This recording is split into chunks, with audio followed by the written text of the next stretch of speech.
আম্মু, আম্মু, ছাতাটা মাথায় ধরো তো। দেখতে পারতেছো না বৃষ্টির পানিতে আমি ভিজে একাকার। ঘুমের ঘরে চিৎকার করে বললাম উপরের কথাগুলো। তখনই আমার এমন চিৎকার শুনে আম্মু তৎক্ষণাৎ আমার ঘরে এসে বলল, এই রাসেল, তোর কি হয়েছে? এমন ষাঁড়ের মতো চিল্লান দিয়ে কেন বলতেছিস বৃষ্টি বৃষ্টি? অনেকটা রাগী গলায় বলল। আর তখনই দেখতে পেলাম আমার পাশে আমার পিচ্চি বোনটা বালতি হাতে নিয়ে দাঁড়িয়ে আছে। তার মানে এইটাই বৃষ্টির উৎসাহ। আম্মু দেখো না, আমার উপরে বৃষ্টির পানি পড়ার জন্য ভিজে গিয়েছি। পাশ থেকে রিয়া বলে উঠল, আপনাদের তো আমার পরিচয়টা দেওয়া হয় নাই। আমাকে তো সবাই চেনেন যারা আমার গল্প পড়েন। তাই আর বললাম না। আমার বাবা একজন কৃষক, মা গৃহিণী, আর ছোট বোনটার নাম রিয়া। এবার ক্লাস 10-এ পড়ে, খুবই দুষ্টু। আবার আমাকে ছাড়া কিছুই বুঝতে পারে না। অনেক তো কথা হলো, এবার গল্পে ফেরা যাক তাহলে। আম্মু, ভাইয়া রাতে বলেছিল তার নাকি আজকে তাড়াতাড়ি কাজে যেতে হবে আর তার জন্য সকাল সকাল ডেকে দিতে। কিন্তু আমি অনেক সময় ডাকার পরেও ভাইয়া উঠতেছিল না দেখে এই বৃষ্টির ব্যবস্থা করতে হলো। আম্মুকে বালতি দেখিয়ে বলল, তোদের দুজনকে নিয়ে আমার হয়েছে যত জ্বালা। একটা মুহূর্তের জন্য চুপ থাকতে পারিস না, আবার কেউ কাউকে ছাড়া থাকতেও পারিস না। অনেক হয়েছে, এখন উঠে ফ্রেশ হয়ে খাবার খেয়ে কাজে যা।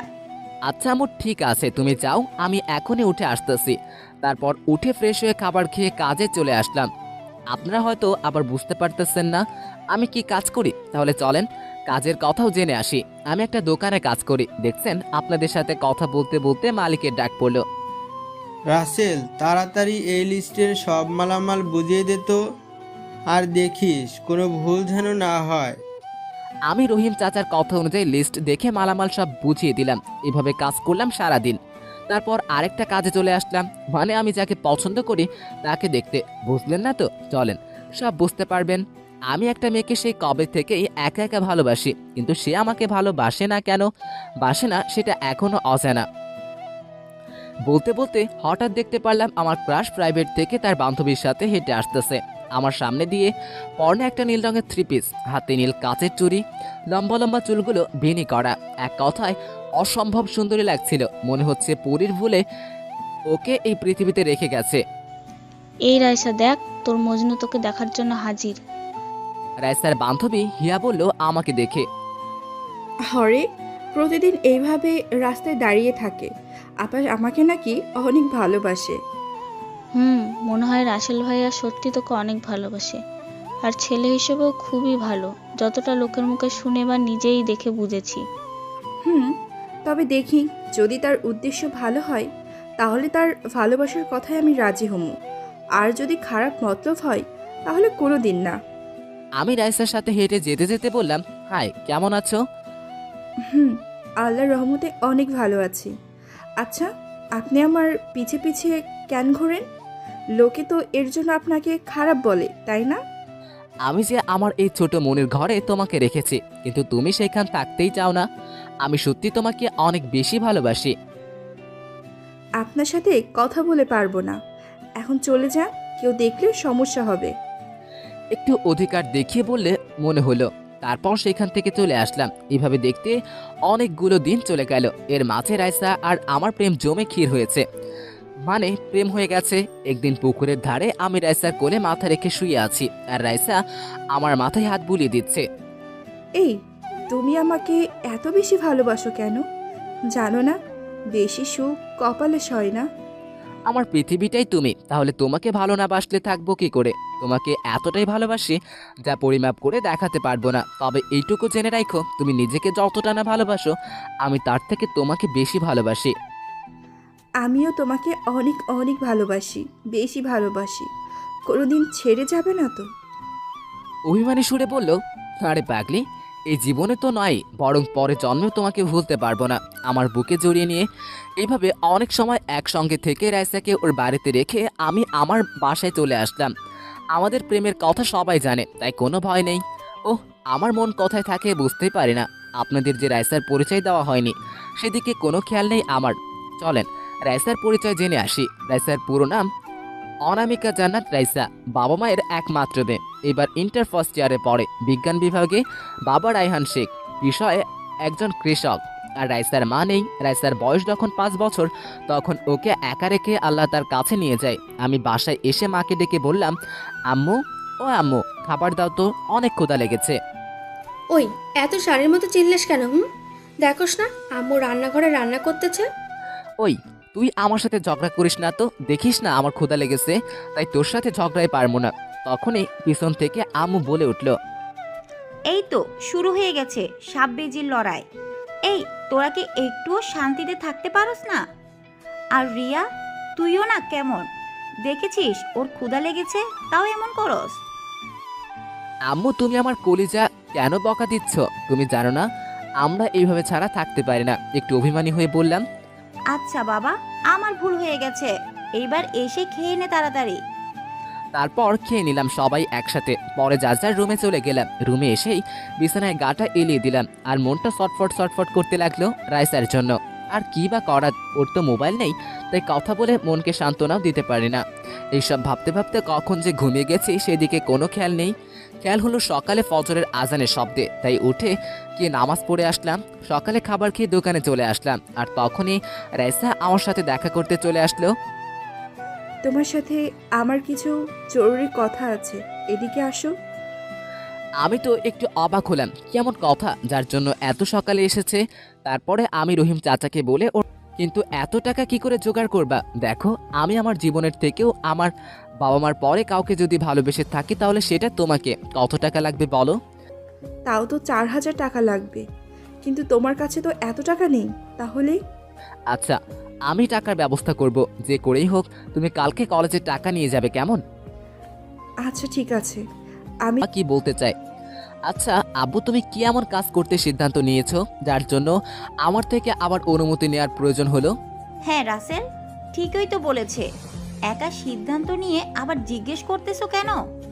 তুমি তো জানোই রাসেল, তোমার সিদ্ধান্তে কোনো পরিবর্তন করে না। হ্যাঁ সেটা আমি জানি, কিন্তু তবুও ওকে এই কথাটা জানালে কেন যেন খুব ভালো হবে। দেখ বাবা, তুই যে রাশা মামুনকে ভালোবাসো সেটা কিন্তু কারই অজানা নয়। কথাটা শুনেই তো আমার বিপি হাই হয়ে যাচ্ছে। বাবা হঠাৎ রাইসার কথা কেন তুললো? আচ্ছা আব্বু, তুমি রাইসার কথা কেন বলতেছো? কেউ কি আমাদের নামে কিছু বলেছে, নাকি মনের গহীন থেকে প্রশ্নটা আপনা আপনি বের হয়ে গেল? আরে না, তেমন কিছুই না। আমি ভেবে দেখলাম তোরা যেই প্রেম ভালোবাসায় লিপ্ত সেটা ইসলামের দৃষ্টিতে হারাম। তাই আমি চাই, যেহেতু তোরা দুজনের দুজনকে পছন্দ করিস, তাই তোদের বিয়ে দিতে। আব্বুর কথা শুনে আমি তো মহা খুশি। পৃথিবীতে এমন বাবা কি আছে যে ছেলের ভালোবাসার কথা জেনে নিজেই বিয়ের কথা বলে? আব্বু, তোমরা যেটা ভালো মনে করো সেটা করো, আমার থেকে শোনার কোনো মানে কিন্তু হয় না। কারণ আমি যদি তোমার মতের বিরুদ্ধে যাইতাম তাহলে তো করবেই রাইসাকে নিয়ে পালিয়ে যাইতাম। বাবা, তোর উপর আমার পুরো বিশ্বাস আছে, দুনিয়া উল্টে গেলেও তুই এমন কাজ করবি না। এইভাবে অনেক কথা বলে খাবার পর্বটা শেষ করে খুশি মনে রুমে চলে আসলাম। রুমে এসে ভাবতে লাগলাম, রাইসাকে কি কি এখন বিয়ে করা ভালো হবে? যদিও পড়ালেখার কোনো ক্ষতি হয়, তাহলে যে আমিও স্বপ্ন পূরণ করতে পারবো না। এইসব হাবিচাবি ভাবতে ভাবতে কখন যে গভীর ঘুমে তলিয়ে গেছি জানি না। সকালে এই ভাইয়া, উঠে পড়, অনেক বেলা হয়ে গেছে, তোকে তো দোকানে যেতে হবে। আমাকে ধাক্কা ধাক্কাতে বলল, উঠছি তো, এমন করিস না, আর একটু ঘুমাতে দে না প্লিজ। আমি আরেক কাত হয়ে বললাম, তোর যা মন চাই করগা, আমি গেলাম, আম্মু এসে কান ধরে উঠবাবে না। রাগে ফুসতে ফুসতে বলে চলে যেতে লাগলো। এই না না, তুই আমার লক্ষ্মী বোন, আম্মুকে বলিস না, তাহলে আমার খবর করে ছাড়বে। আসলে আমি আম্মুকে একটু ভয় পাই, কিন্তু আম্মু কিন্তু অনেক ভালো। আচ্ছা ঠিক আছে ফিতুর ডিম, যা তাড়াতাড়ি ফ্রেশ হয়ে খেতে আয়। হাসতে হাসতে চলে গেল। সকালে নাস্তা করে সবার সাথে বিদায় নিয়ে দোকানের উদ্দেশ্যে রওনা হলাম। পথে কি একজন পিছন থেকে ডাকলো, মনে হলো আমার পরিচিত কেউ, তাই পিছনে ঘুরে দেখলাম, এ কি, এটা তো রাইসা, এত সকালে কেন? এই রাসেল, দাঁড়াও, এত জোরে জোরে যাচ্ছ কেন?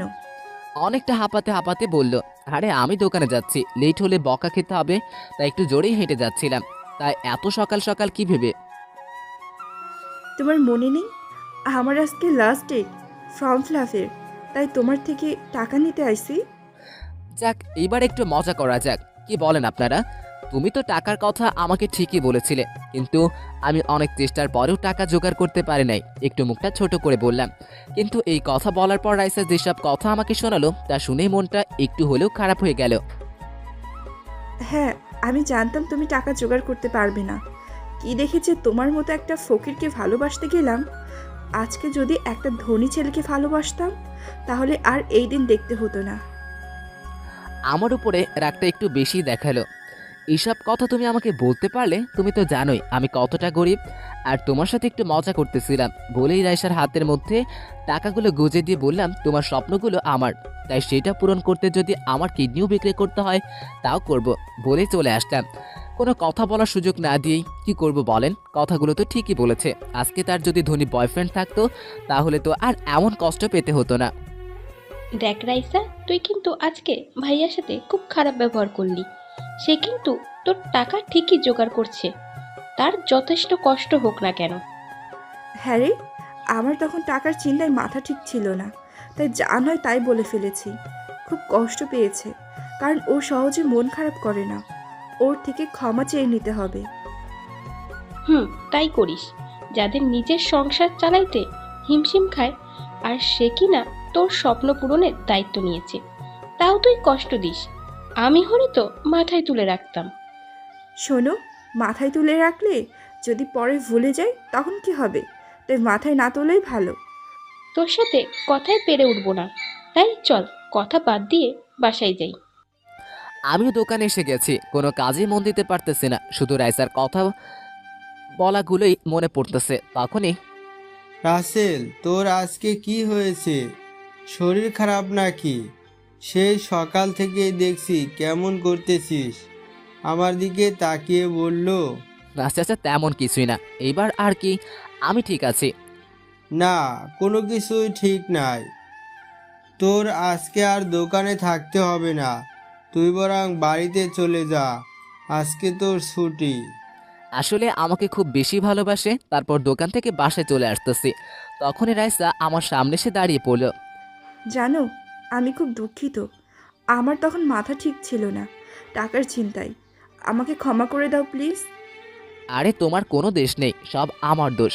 আরে রাগের সময় কেউ মিথ্যা কথা বলে না। চলো না, আমরা আজকে একটু ঘুরে আসি। তোমার হাতে হাত রেখে পায়ে পা মিলিয়ে পথ চলতে পারি না? তারপর সব রাগ পানি করে ফ্রিজে রেখে রাইসার কথায় ঘুরতে যাওয়ার জন্য রাজি হলাম। আর আমার ঘুরতে যেতে হলে তো আর মোটর সাইকেল যেতে পারবো না, তাই রিক্সা আমাদের সম্বল। একটা রিক্সা দেখে দুজনে উঠে বসলাম। এই, তুমি এত ওইদিকে বসতেছো কেন? পড়ে যাবে তো। আমার দিকে চেপে বসো। বিয়ের আগেই আমি বিধবা হতে চাই না। যাক, আল্লাহ তাআলার কাছে হাজার শুকরিয়া যে আমার কথা কেউ তো এত ভাবে। এই প্রথম কোনো মেয়ের সাথে এক রিক্সায় ঘুরতে বের হলাম। ভালোই লাগছে, আবার কেমন কেমন ফিল করতেছি। যাই হোক, অবশেষে আমরা একটি পার্কে চলে আসলাম। আমি আর রাইসা একটা গাছের নিচে বসে আছি। আমি রাইসাকে বাদাম চুলাই দিতেছি আর রাইসা আমাকে দিতেছে। আহ, কি প্রেম, জমে একেবারে ক্ষীর। হঠাৎ আব্বুর বলা কথাগুলো মনে পড়ে গেল, তাই রাইসাকে বললাম, আচ্ছা রাইসা, আমি একটা কথা বলতে চাই, তুমি কি শুনবে? হ্যাঁ বলো, কি বলতে চাও? আমি তোমার কথা মতোই চলে আসলাম তোমার কাছে। আমার বাবা ঠিক করেছে তোমার সাথে আমার বিয়ে দিয়ে দিবে। তিনি চান না আমরা এই হারামভাবে প্রেম লীলায় লিপ্ত থাকি। কথাটা শোনার পরে রাইসার মুখটা কেমন ফ্যাকাশে হয়ে গেল। কি বলো এসব? তোমার মাথা ঠিক আছে তো নাকি? না নেশা করছো এসব? আমি এখন কেন বিয়ে করলে আমার পড়ালেখার কি হবে? আর আমার ছোট থেকে দেখে যাওয়ার স্বপ্নটা ভেঙে চুরমার হয়ে যাবে। হ্যাঁ, রাইসা কিন্তু কথাটা ঠিকই বলেছে। বিয়ে করলে হয়তো ওর পড়ালেখার বেশি ক্ষতি হবে। আচ্ছা, বিয়ের পরেও তো পড়ালেখা করা যায়, তাই না? তাহলে তুমি মানা করতেছো কেন? এই কথার জবাবে রাইসা এমন একটা কথা বললো যা শুনে আমার তো... শোনো, আমি এখন তোমাকে বিয়ে করতে পারবো না। তোমার সুখের জন্য আমি আমার সুন্দর ভবিষ্যৎটাকে গলা টিপে হত্যা করতে পারবো না। রাইসার কথা শুনে আমার তো গলাটা শুকিয়ে গেল। ভালোবাসতে পারবে অথচ বিয়ে করবে না, এটা কেমন কথা, তাই না? আচ্ছা রাইসা, এখন তো বিয়ে করে আমার বাড়িতে তোমাকে নিয়ে আসতেছি না, তাহলে কি সমস্যা? শোনো, এখন যদি তুমি শুধু কাবিন করে রাখো তাহলে আমি রাজি আছি। আর যদি বিয়ের কাজ পুরোপুরি কমপ্লিট করতে চাও তাহলে এই বিয়েটা করতে পারবো না। এটা আমার শেষ কথা। বলি রাইসা হনহন করে চলে গেল। আমাকে কোনো কথা বলা বা বাধা দেওয়ার সুযোগ না দিয়েই আমার মনে শুধু একটাই প্রশ্ন বারবার, রাইসা কেন এমন করতেছে? আমাকে ভুলে যাবে না তো? এসব ভাবতে ভাবতে রাস্তা দিয়ে আসতেছি, তখনই পিছন থেকে আমার নাম ধরে ডাক শুনতে পেলাম। পিছনে তাকিয়ে দেখলাম আমার বন্ধু হালিম। কিরে মামা, এত চিন্তা করিস কেন? রাস্তায় যদি অ্যাক্সিডেন্ট করিস তাহলে? আরে বলিস না, একটা চিন্তায় আছি, বুঝতে পারতেছি না কি করলে ভালো হবে। সব খুলে বলতো কি হয়েছে তোর, যার জন্য এতটা চিন্তা করতেছিস? তুই তো জানিস আমি রাইসাকে আমার জীবনের থেকেও বেশি ভালোবাসি। হ্যাঁ, এই কথাটা শুধু আমি কেন, এই গ্রামের প্রায় সব মানুষেরাই জানে। আর রাইসাও তো তোকে অনেক ভালোবাসে, দুই পরিবারের সবাই রাজিও হয়েছে, তাহলে সমস্যা কোনখানে? আরে সেইটাই তো চিন্তা, বাবা বলেছে আমাদের বিয়ে দিবে, কিন্তু রাইসা এখন বিয়ে করবে না, সে বলেছে শুধু বিয়ের কাবিনটাই করে রাখবে। আরে গাধা, এতে এত চিন্তা করতে হবে নাকি? তার পড়ালেখার ক্ষতি হবে ভেবে এই কথা বলেছে। তুই ওর স্বপ্নকে বাঁচিয়ে রাখতে শুধু কাবিন করেই রাখ, তখন তো রাইসা আমাদের ভাবি হয়েই গেল, আর হারিয়ে তো আর যাচ্ছে না। তারপর দুই বন্ধু অনেক সময় এইভাবে কথা বলে যার যার বাসায় চলে গেলাম। গোসল করে খাবার খেয়ে বিকেলের দিকে বাড়ির পাশে দোকানের সামনে এসে বসলাম। উদ্দেশ্যে বন্ধুরা মিলে গেম খেলবো, মানে ফ্রি ফায়ার। প্রায় প্রতিদিনই খেলি, প্রায় অনেক সময় খেলে সব বন্ধুরা মিলে যমুনা নদীর পাড়ে ঘুরে সন্ধ্যায় বাড়ি ফিরে আসলাম। এই পিচ্ছি, এখন টিভি দেখার সময় নাকি? দেখতে পারতেছিস না? আর কিছু সময় পরে মাগরিবের আজান হবে, মাথায় কাপড় দে, একটু ঝাড়ি দিয়েই বললাম। ভাইয়া, আমি তো জানি আর আমার ভালোর জন্য বললি, তাই ঠিক আছে। এই জন্য কালকে আমার জন্য কোনো আইসক্রিম নিয়ে আসবি। আরে বা, উপকার করেই পকেট ফাঁকা করার ধান্দায় পড়ে গেলাম। যাই হোক, আমারই তো পিচ্ছি বোন, ও তো খাবে। তারপর খুনছুটি ভালোই করলাম। তারপর রাতের খাবার খেতে বসে আজকে রাইসার সাথে বলা কথাগুলো বললাম। আপনারা তো জানেনই, তাই নতুন করে আর বললাম না। এটা কেমন কথা? বিয়ে করেও তো পড়ালেখা করতে পারবে, যেহেতু সে পড়তে চায়। আর গরিব ঘরের বউ হয়ে আসবে, এত পরে কি হবে? আব্বু, আজকের যুগে কি পড়ালেখা না করে উপায় আছে নাকি? হোক না সে মেয়ে বা ছেলে, ধনী বা গরিব, মনে রাখো শিক্ষায় জাতির মেরুদণ্ড। রাসেল তো ঠিকই বলেছে, আমরা রিয়াকে পড়াইতেছি, তাহলে রাইসা কেন পড়বে না? ভাগ্য খারাপ, তাই ব্রেন ভালো থাকা সত্ত্বেও টাকার অভাবে আমার ছেলেকে পড়াতে পারি নাই। আম্মু কান্না করেই বলল। আম্মু, তুমি রান্না করবে না কিন্তু, বলে দিলাম। সব আমাদের কপালেই ছিল। আর সব থেকে ভালো কথা, আল্লাহ যা করে সবার ভালোর জন্যই করে। আর ভাবি যখন চাচ্ছে এখন বিয়ের কাজ পুরো না করে শুধু কাবিন করে রাখতে, তাহলে সবার সাথে কথা বলে সেটাই করো। এই তো আমার পড়ালেখা জানা মিষ্টি মেয়ে ভালো একটা সিদ্ধান্ত দিয়েছে। এইভাবে আরো কথা বলে খাবার পর্ব শেষ করে রাতে ঘুমিয়ে পড়লাম। সকালে ঘুম থেকে উঠে আবার নিত্যদিনের মতো কাজে গেলাম। এখন আবার ওভারটাইম করতে হয় অন্য কাজে, কেননা রাইসার পড়ালেখার সব খরচ আমাকেই দিতে হবে। আচ্ছা রাসেল, তোর বাবা আমাকে বলল তোর নাকি বিয়ে ঠিক করেছে রায়হানের মেয়ে রাইসার সাথে, তাও শুধু কাবিন করে রাখবে বলে। চাচা, আপনি ঠিকই শুনেছেন। আসলে সরাসরি বিয়ের সব কাজটাই করে ফেলতাম, কিন্তু রাইসার পড়ার ক্ষতি হবে ভেবে শুধু কাবিনটাই করে রাখতে চাইতেছি। ওর অনেক স্বপ্ন ডাক্তারি পড়া। শোন, ও পরে সেটা ভালো কথা, কিন্তু বিয়ের পরও তো পড়াশোনা করতে পারবে। দেখিস পরে যেন তোকে ফাঁকি না দেয়। কি যে বলো না চাচা, রাইসা আমাকে অনেক ভালোবাসে, আমাকে ছাড়া থাকতেই পারবে না। শোন রাসেল, ভালোবাসা এমন একটা জিনিস যা দেখা যায় না পরিমাণ কত, কিন্তু ঠিকই অনুভব করা যায়। আর সব মেয়ে এক না, কিছু কিছু মেয়ে আছে যারা টাকার কাছে ভালোবাসা কিছুই মনে করে না। দোয়া করি তোদের ভালোবাসা যেন এমনটা না ঘটে। এইভাবে অনেক কথা বললাম, সারাদিন অনেক কাজ করে রাতে বাড়ি আসলাম। এসে শুনতে পারলাম কালকে নাকি রাইসা আর আমার কাবিন হবে। বাবা আর রাইসার বাবা ঠিক করেছেন, তাই আজকে আর রাইসার সাথে আমার কোনো যোগাযোগ হলো না। রাতে খাবার খেয়ে শুয়ে এইসব কিছুই ভাবতেছি। ইস, কালকে রাইসা আমার হবে, খুব আপন না হলেও অর্ধেক অধিকার তো পাবো, এতেই আমি খুশি। আর ভাবতেই অবাক লাগে, রাইসাও একদিন ডাক্তার হবে, আমার গ্রামের সব মানুষকে চিকিৎসা করবে। এইসব ভাবতে ভাবতেই কখন যে ঘুমিয়ে পড়েছি সেদিকে আমার কোনো খেয়ালই নেই। সকালে ঘুম ভাঙে ফজরের আজানের মিষ্টি শব্দে, তাই আর শয়তানের প্রতারণায় না পড়ে উঠে গিয়ে মসজিদ থেকে নামাজ পড়ে আসলাম। এইভাবে চলে গেল অনেক সময়, আর হয়ে এলো রাইসাদের বাড়িতে যাওয়ার সময়। খুব বেশি লোক যাবে না, আমার বন্ধুরা আর কয়েকজন মুরব্বী, ব্যাস এরাই গরিবের মর্যাদা বোঝে। বাবা, আমাদের তো আর ভালো কোনো গাড়ি নিয়ে যাওয়ার সামর্থ্য নেই, আর বাড়ি তো দূরে না, তাই সিএনজি নিয়ে যাই। বাবা মন খারাপ করো না, এইগুলোতেই আমি খুশি। আমাদের তো আর এমন কপাল নাই যে হেলিকপ্টার করে বিয়ে করতে যাব। তারপর সবাই রাইসাদের বাড়িতে চলে আসলাম। খাবার পর্ব শেষে বিয়ের কাবিনটা সেরে ফেললো। তারপর সবাই রাইসাকে দেখতে গেল। আজ রাইসাকে বিয়ের সাজে একটু বেশি সুন্দর লাগতেছে। এমনিতেই ডানা কাটা পরি, তার উপরে আবার লাল টুকটুকে বেনারসি শাড়ি পরে আছে। তারপর সবাই যার যার মতো চলে গেল, শুধু আমি থাকলাম কিছু সময়ের জন্য, কারণ কালেমা পড়ে তো আর বিয়ে হয়নি যে থাকবো। রাইসা, আমার এইটুকু সামর্থ্য হয়েছে তোমাকে দেবার জন্য, যদি তুমি গ্রহণ করতে। এই বাটন মোবাইল হাতে দিয়ে বললাম। এই মোবাইল তুমি আমার জন্য এনেছো? আর কিছুই বললো না, মনে হয় মোবাইলটা পেয়ে খুশি হয়নি, আর খুশি হবেই বা কী করে। এই যুগে সবাই টাচ স্ক্রিন মোবাইল ব্যবহার করে, আর আমি একটা বাটন ফোন দিলাম। আচ্ছা রাইসা, এখন যাও, তোমার ড্রেস পরিবর্তন করে আসো। আমি জানি তোমার অনেক খারাপ লাগতেছে এমনভাবে থাকতে, আর ড্রেসটাও অনেক ভারী, সাথে কিছু জুয়েলারি। আচ্ছা, যাচ্ছি। মনটা ভার করে বলল, মনে হলো তার মনে অনেক কষ্ট লুকিয়ে আছে। আমিও ভাবলাম বিয়ের দিন একটু মন খারাপ করবেই, তাই না? এসব কথা আপনাদের বলতেছি ঠিক তখনই রাইসার বাবা, মানে হলো গিয়া আমার শ্বশুর আব্বা, তাই না,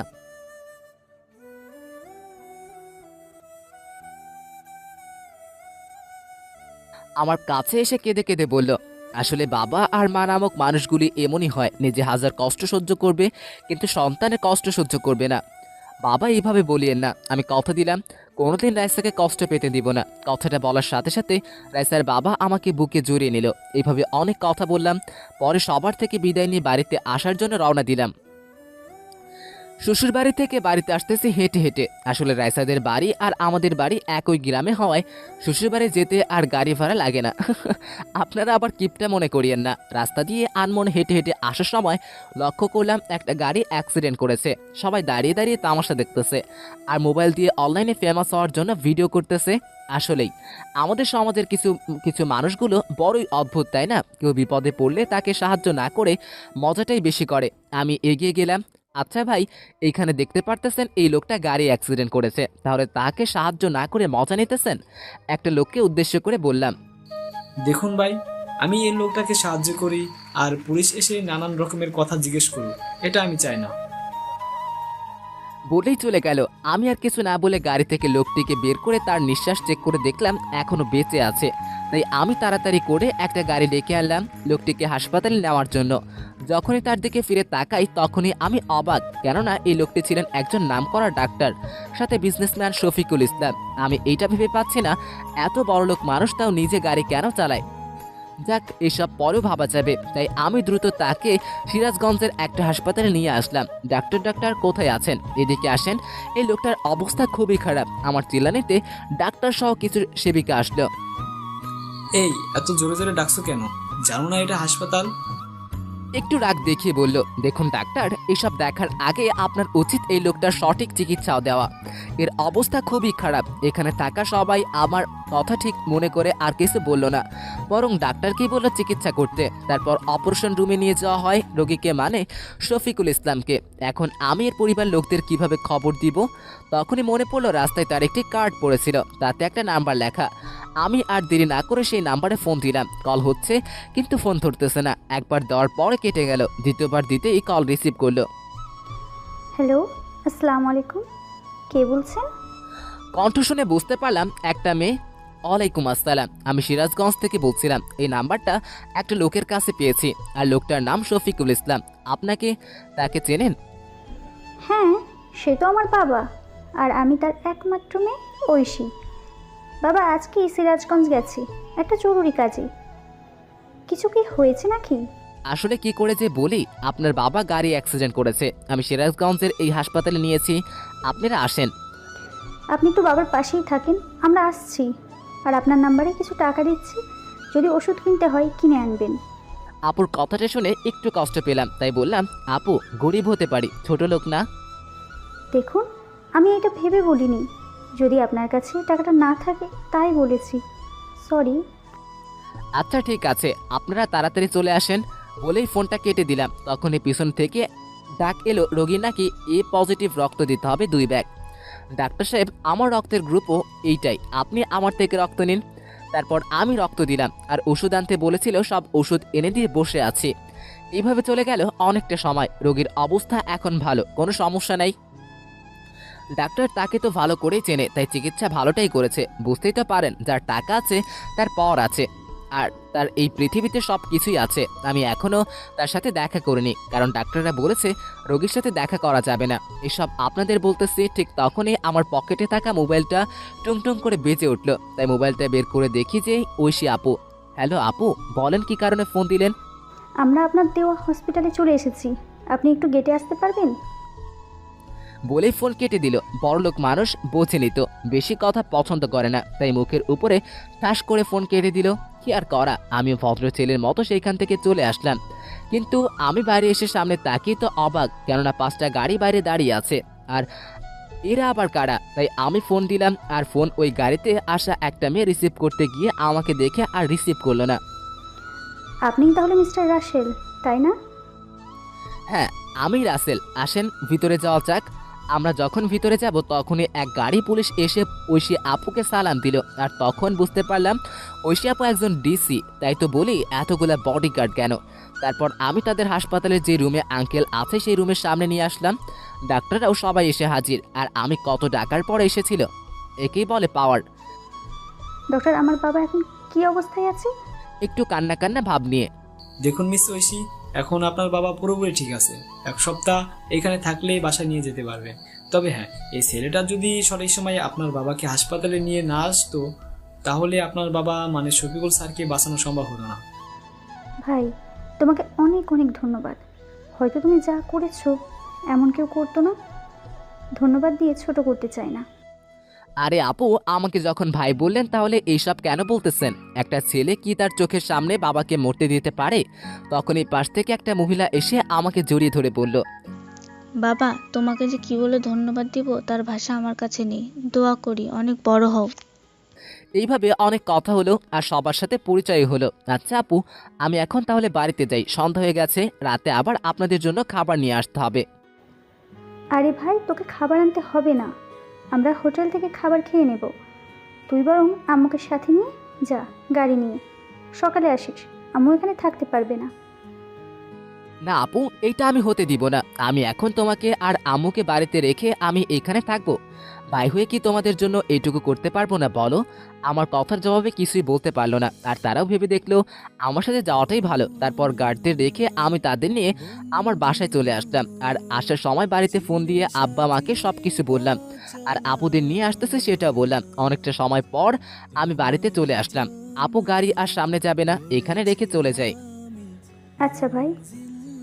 তাহলে চলো আমরা এখান থেকে বাকিটুকু পথ হেঁটেই যাই। আমার সাথে এরকম ধনী মানুষ দেখে সবাই তাকিয়ে আছে, আবার কেউ কেউ জিজ্ঞাসা করছে এরা কারা। সবাইকে বলে বাড়ি চলে আসলাম। আব্বু আম্মু, এটা আপু, নাম ঐশী, আর ওই হলো আম্মু। তারপর সবাই পরিচিত হয়ে নিল। আপু গরিবের বাড়িতে এসেছে, থাকার ভালো কোনো ব্যবস্থাও নাই, দেখতেই পারতেছো। তাই মনে কিছু করিও না। ভাই রে, আমি আল্লাহর কাছে শুকরিয়া আদায় করি যে তোর মতো একটা ভাই পেয়েছি। আপু, আমাদের তো দুলাভাইয়ের কথা বললে না? ও তাই তো, তোমাদের তো তার কথা বলাই হয়নি। আমার একটা ছেলে এবার ইংলিশ মিডিয়াম স্কুলে ক্লাস 5-এ পড়ে, আর তোমার দুলা ভাই ব্যবসার কাজে আমেরিকা গেছে। তাহলে ঠিক আছে, আজ থেকে তুমি আমার বড় মেয়ে।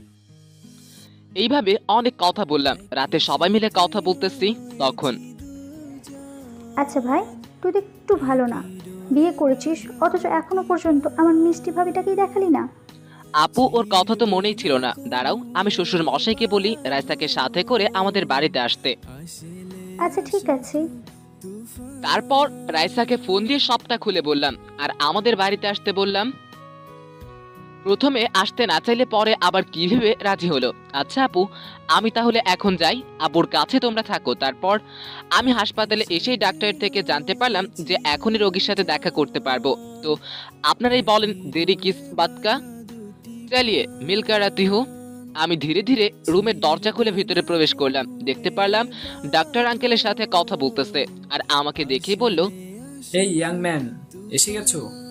ডাক্তার সাহেব, আপুদের রেখে আমি চলে আসলাম। একা একা তো আর ওইখানে আঙ্কেলকে রাখতে পারি না। আমার কথা শুনে দেখলাম আঙ্কেল তাকিয়ে আছে। ও স্যার, আপনাকে তো বলাই হয়নি। এই ছেলেটাই আপনাকে হাসপাতালে নিয়ে এসেছিল বলেই এখনো দুনিয়ার আলো দেখতে পারতেছেন। বাবা, তোমাকে অনেক ধন্যবাদ। তোমার নাম কি বাবা, আর কি করো? আমার উদ্দেশ্যে বলল, এইভাবে ধন্যবাদ দিয়ে ছোট করবেন না, আমি শুধু দায়িত্ব পালন করেছি। আপনি না হয়ে অন্য কেউ হলে তো আমি এমনটাই করতাম। আমার নাম রাসেল, আমি একটা মুদি দোকানে কাজ করি। ও আচ্ছা, ভালো। তা আমার বাড়িতে কি খবর দিতে পেরেছিলি? তারপর তাকে সবটা খুলে বললাম। এইভাবে দেখতে দেখতে রাত পেরিয়ে সকাল হলো। আমার বাড়ির সবাই আপুদের সাথে হাসপাতালে চলে আসলো, সাথে কিন্তু রাইসাও এসেছে। বাবা, এখন কেমন আছো? আর খুব কষ্ট হচ্ছে তাই না? জড়িয়ে ধরে কেঁদে কেঁদে বলল, মারে, এভাবে কান্না করিস না। দেখ, আমার কিছু হয়নি, আমি একদম ঠিক আছি। আপুর চোখের পানি মুছে দিয়ে বলল। তারপর সবার সাথে পরিচিত হয়ে নিল, আর আপুও বলে দিল আমি তার ভাই। আর আঙ্কেলও কড়া করে বলে দিলেন তাকে আব্বু বলে ডাকতে। একটু পর রাইসাকে দেখে আব্বু জিজ্ঞেস করলো, আচ্ছা, সবার সাথে তো পরিচিত হলাম, কিন্তু এই মেয়েটা কি? তখন সবাই আব্বুর বলা মেয়েটির দিকে তাকায়। আরে এটা তো রাইসা। আসলে রাইসা ওয়াশরুমে গেছিল। বাবা, তোমাকে তো বলাই হয়নি, এটা তোমার আদরের ছেলের বউ, মানে রাসেলের বউ, রাইসা। আরে বাহ, আমার বৌমা তো দেখছি অনেক মিষ্টি। আয় মা, কাছে আয়। আর তখন রাইসা কাছে গিয়ে আব্বুর পা ধরে সালাম করলো। বাবা তখনই তার গলা থেকে একটা সোনার চেন খুলে গলায় পরিয়ে দিল। বেঁচে থাক, বেঁচে থাক মা, বেঁচে থাক। এইভাবে চলে গেল। হাসপাতালে ডাক্তারদের কথা মতো 1 সপ্তাহ এখন আপুরা ঢাকায় চলে যাবেন। আমি হাসপাতালে এসেছি তাদের বিদায় জানাতে। ভাই, তুই আমাদের সাথে চল, এই কয়েকদিন তোকে আপন করে নিয়েছি। আপু, আমি একদিন যাব, এখন তো যাওয়া সম্ভব না, সামনে রাইসার পরীক্ষা। আর রাইসার ডাক্তার হওয়ার স্বপ্ন পূরণ করতে হবে আমাকে। অনেক অনেক টাকা জোগাড় করতে হবে। আমার ছেলের বউ ডাক্তারি পড়বে, তাতে টাকার সমস্যা হবে কেন? আমার কি টাকার কম আছে নাকি? আব্বু, ঠিক সেইটা না। আমি চাই আমার যোগ্যতায় রাইসাকে ডাক্তারি পড়াতে। দোয়া করি বাবা, তোর মনের আশা আল্লাহ পূরণ করুক। বলেই আমার থেকে বিদায় নিয়ে সবাই চলে গেল। আমি আমার বাড়িতে চলে আসলাম। মনটা একটু খারাপ। আসলেই তাদের মনটা অনেক ভালো। এই কয়েকদিনে বুঝতে পেরেছি টাকা থাকলেই সবাই অহংকারী হয় না, কিছু কিছু মানুষ ভালোবাসারও পূজারি হয়। এইভাবে দেখতে দেখতে রাইসার পরীক্ষার দিন হয়ে এলো। মানে আগামীকাল থেকে পরীক্ষা শুরু। অনেক দিন হলো আমার রাইসার সাথে কথা হয় না, আর দেখা তো দূরেই থাকুক। আমি দেখা করলে বা কথা বললে তার নাকি পড়াশোনার ক্ষতি হবে। আমিও বোকার মতো রাইসার সব কিছুই মেনে নেই। তাছাড়া কিছুই করার নেই। বিকেলে রাইসা এসে আমার বাবা মার থেকে দোয়া নিয়ে গেল, কিন্তু আফসোস আমার সাথে একটা কথাও বলল না।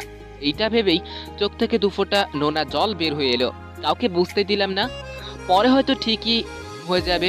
এখন তার উপরে পরীক্ষার চাপ। কাল থেকে আমাকে রাইসার সাথে যেতে হবে, শ্বশুর মশের কড়া গলায় বলে দিলেন। কিন্তু রাইসা একটি বারের জন্য বলল না। সকালে রাইসাদের বাড়িতে গিয়ে বসে আছি, আর মহারানীর আসার কোনো নাম নেই। অনেকটা পর চলে আসলো। আমি তো পড়বে। তারপর রাইসাকে নিয়ে বাড়িতে চলে আসলাম। এইভাবে দেখতে দেখতে রাইসার সবগুলো পরীক্ষা শেষ হয়ে যায়। এখন শুধু রেজাল্টের অপেক্ষা।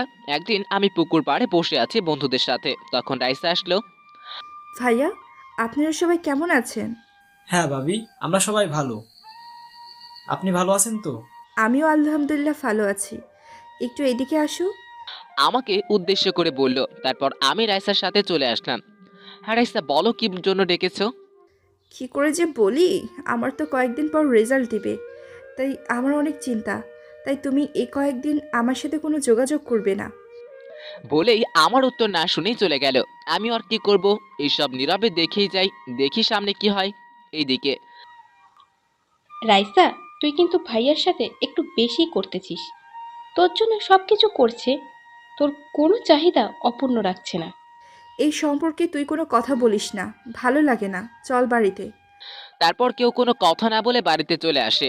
এদিকে দেখতে দেখতে রাইসার রেজাল্ট দেওয়ার দিন চলে আসলো। আমারও অনেক খারাপ লাগতেছে, না জানি কি হয়। রাইসার নিষেধ থাকা সত্ত্বেও আমি ফোন দিলাম, কারণ এতক্ষণে হয়তো রেজাল্ট প্রকাশ হয়েছে। তাহলে রাইসা এখনো জানালো না কেন? হ্যালো রাইসা, কেমন আছো? হ্যাঁ, আমি ভালো আছি। কেন ফোন দিছিস? রেজাল্ট তো অনেক আগেই প্রকাশ হয়েছে, কিন্তু তুমি তো কিছুই বলতেছো না, তাই ফোন দিলাম। আরে সবাইকে জানিয়েছি, আর একে তো জানানোর কথা মনেই নেই। মনে মনে বলল। হ্যাঁ, আমি গোল্ডেন A+ পেয়েছি আর কলেজ টপার হয়েছি। রাইসার কথা শুনে অনেক খুশি হলাম, কষ্টও পেলাম এইটা ভেবে যে অনেক আগে রেজাল্ট প্রকাশ হয়েছে আর রাইসা একটা বারের জন্য আমাকে জানায়নি। তাও খুশির নিচে কষ্টগুলোকে চাপা রেখে রাইসাকে বললাম, চলো না আজকে একটু কোথাও ঘুরে আসি। আমার এই কথার জবাবে রাইসা যা বলল, রাইসাকে ঘুরতে যাওয়ার কথা বলতেই এমন একটা কথা বলে যেটা শুনে আমার অনেকটাই খারাপ লাগে। আজকে গরিব বলে কি একটা প্রেমও করতে পারবো না? প্রেম করা কি অপরাধ নাকি? চলেন এগুলো না বলে রাইসার কথা শুনে আসি। আমি কোথাও ঘুরতে যেতে পারবো না। আর গেলেই বা কি ওই একটা জায়গায়। বারবার যেতে মন চায়। তোকে ভালোবেসে আমার জীবনটাই পুরো শেষ। আমি রাইসার ওইসব কথায় কর্ণপাত না করে বললাম, আচ্ছা ঠিক আছে, আজকে না হয় চলো অন্য কোথাও থেকে ঘুরে আসি। না, তোর সাথে আমি কোথাও যাব না। বলেই ফোনটা মুখের উপরে ঠাস করে কেটে দিল। আমিও আর ফোন দিলাম না। এইভাবে অবহেলা নিয়েই কেটে গেল অনেকটা মাস, যার মধ্যে রাইসার মেডিকেল ভর্তি পরীক্ষাও শেষ হয়ে গেছে। এখন আর রাইসা প্রয়োজন ছাড়া আমাকে ফোন দেয় না বা কথাও বলে না। রাস্তায় দেখা হলেও কেমন জানি না দেখার ভান করে চলে যায়। জানি না কেন, কি চায় সে, একমাত্র রাইসা আর আল্লাহ ভালো জানে। একদিন রাস্তা দিয়ে হেঁটে হেঁটে দোকানে যাচ্ছিলাম, তখন দেখলাম রাইসা আসতেছে, তাই ডাক দিলাম, এই রাইসা কোথায় যাও আর কেমন আছো? আমার ডাক শুনে মুখটা বাংলার পাঁচের মতো করে সামনে আসলো। কোথাও না, এমনি একটু হাঁটি। আর ভালো আছি। কেন ডেকেছো? কথা বলতেই চায় না, বোঝাই যাচ্ছে। ব্যবহার দেখে আমি কি তোমাকে এতটাই বিরক্ত করি যার জন্য একটু মন খুলে কথা বলো না? আর আমি বললেও ইগনোর করে চলো। তোর আজাইরা কথা শোনার টাইম নাই আমার। গেলাম আমি। বলেই হন হন করে চলে গেল। আমিও ওর পথ পানেই চেয়ে রইলাম। কেমন ছিল আর কেমন হচ্ছে এসব কথা ভাবতে ভাবতেই চোখ থেকে 2 ফোঁটা নোনা জল গড়িয়ে পড়লো গাল বেয়ে। কি করব বলেন? চোখটা আমার হলে কি হবে, শালা তো অন্যের জন্য কাঁদে। এইভাবে দেখতে দেখতে রাইসার মেডিকেল চান্স হয়ে গেল, তাই সে এখন ঢাকাতে যাবে। কিন্তু আমার মনে কষ্ট ছাড়া কিছুই নেই। আবার অনেক ভয়ও লাগছে, যদি রাইসা আমাকে ভুলে যায় তাহলে কি হবে? এসব কথাই ভাবতেছিলাম। ঠিক তখনই আম্মু এসে বলল, বাবা, রাইসা নাকি কালকেই ঢাকা চলে যাবে। আজকে এসে আমাদের সবাইকে বলে গেল আর দোয়া নিয়ে গেল। মার কথা শুনেই তো আমি অবাক, কেননা রাইসা সবাইকে বলেছে আর আমাকে একটা বারের জন্য বলার প্রয়োজন মনে করলো না। রাগ অভিমানটা একটু বেশি জমে গেল রাইসার জন্য, তাই আমিও আর আগ বাড়িয়ে ফোন দিলাম না। কারণ আমি ফোন না দিলে রাইসা কোনো দিনও ফোন করে খবর নেয় না আমি বেঁচে আছি নাকি মরে গেছি। এইদিকে রাইসা ভাবতেছে, কি ব্যাপার? আজকে আমার পাগলটা ফোন দেয় না কেন? আমার যে ওর সাথে কথা না বলে ভালো লাগে না। আমি ওকে কিছু বলি নাই, তার জন্য হয়তো রাগ করছে।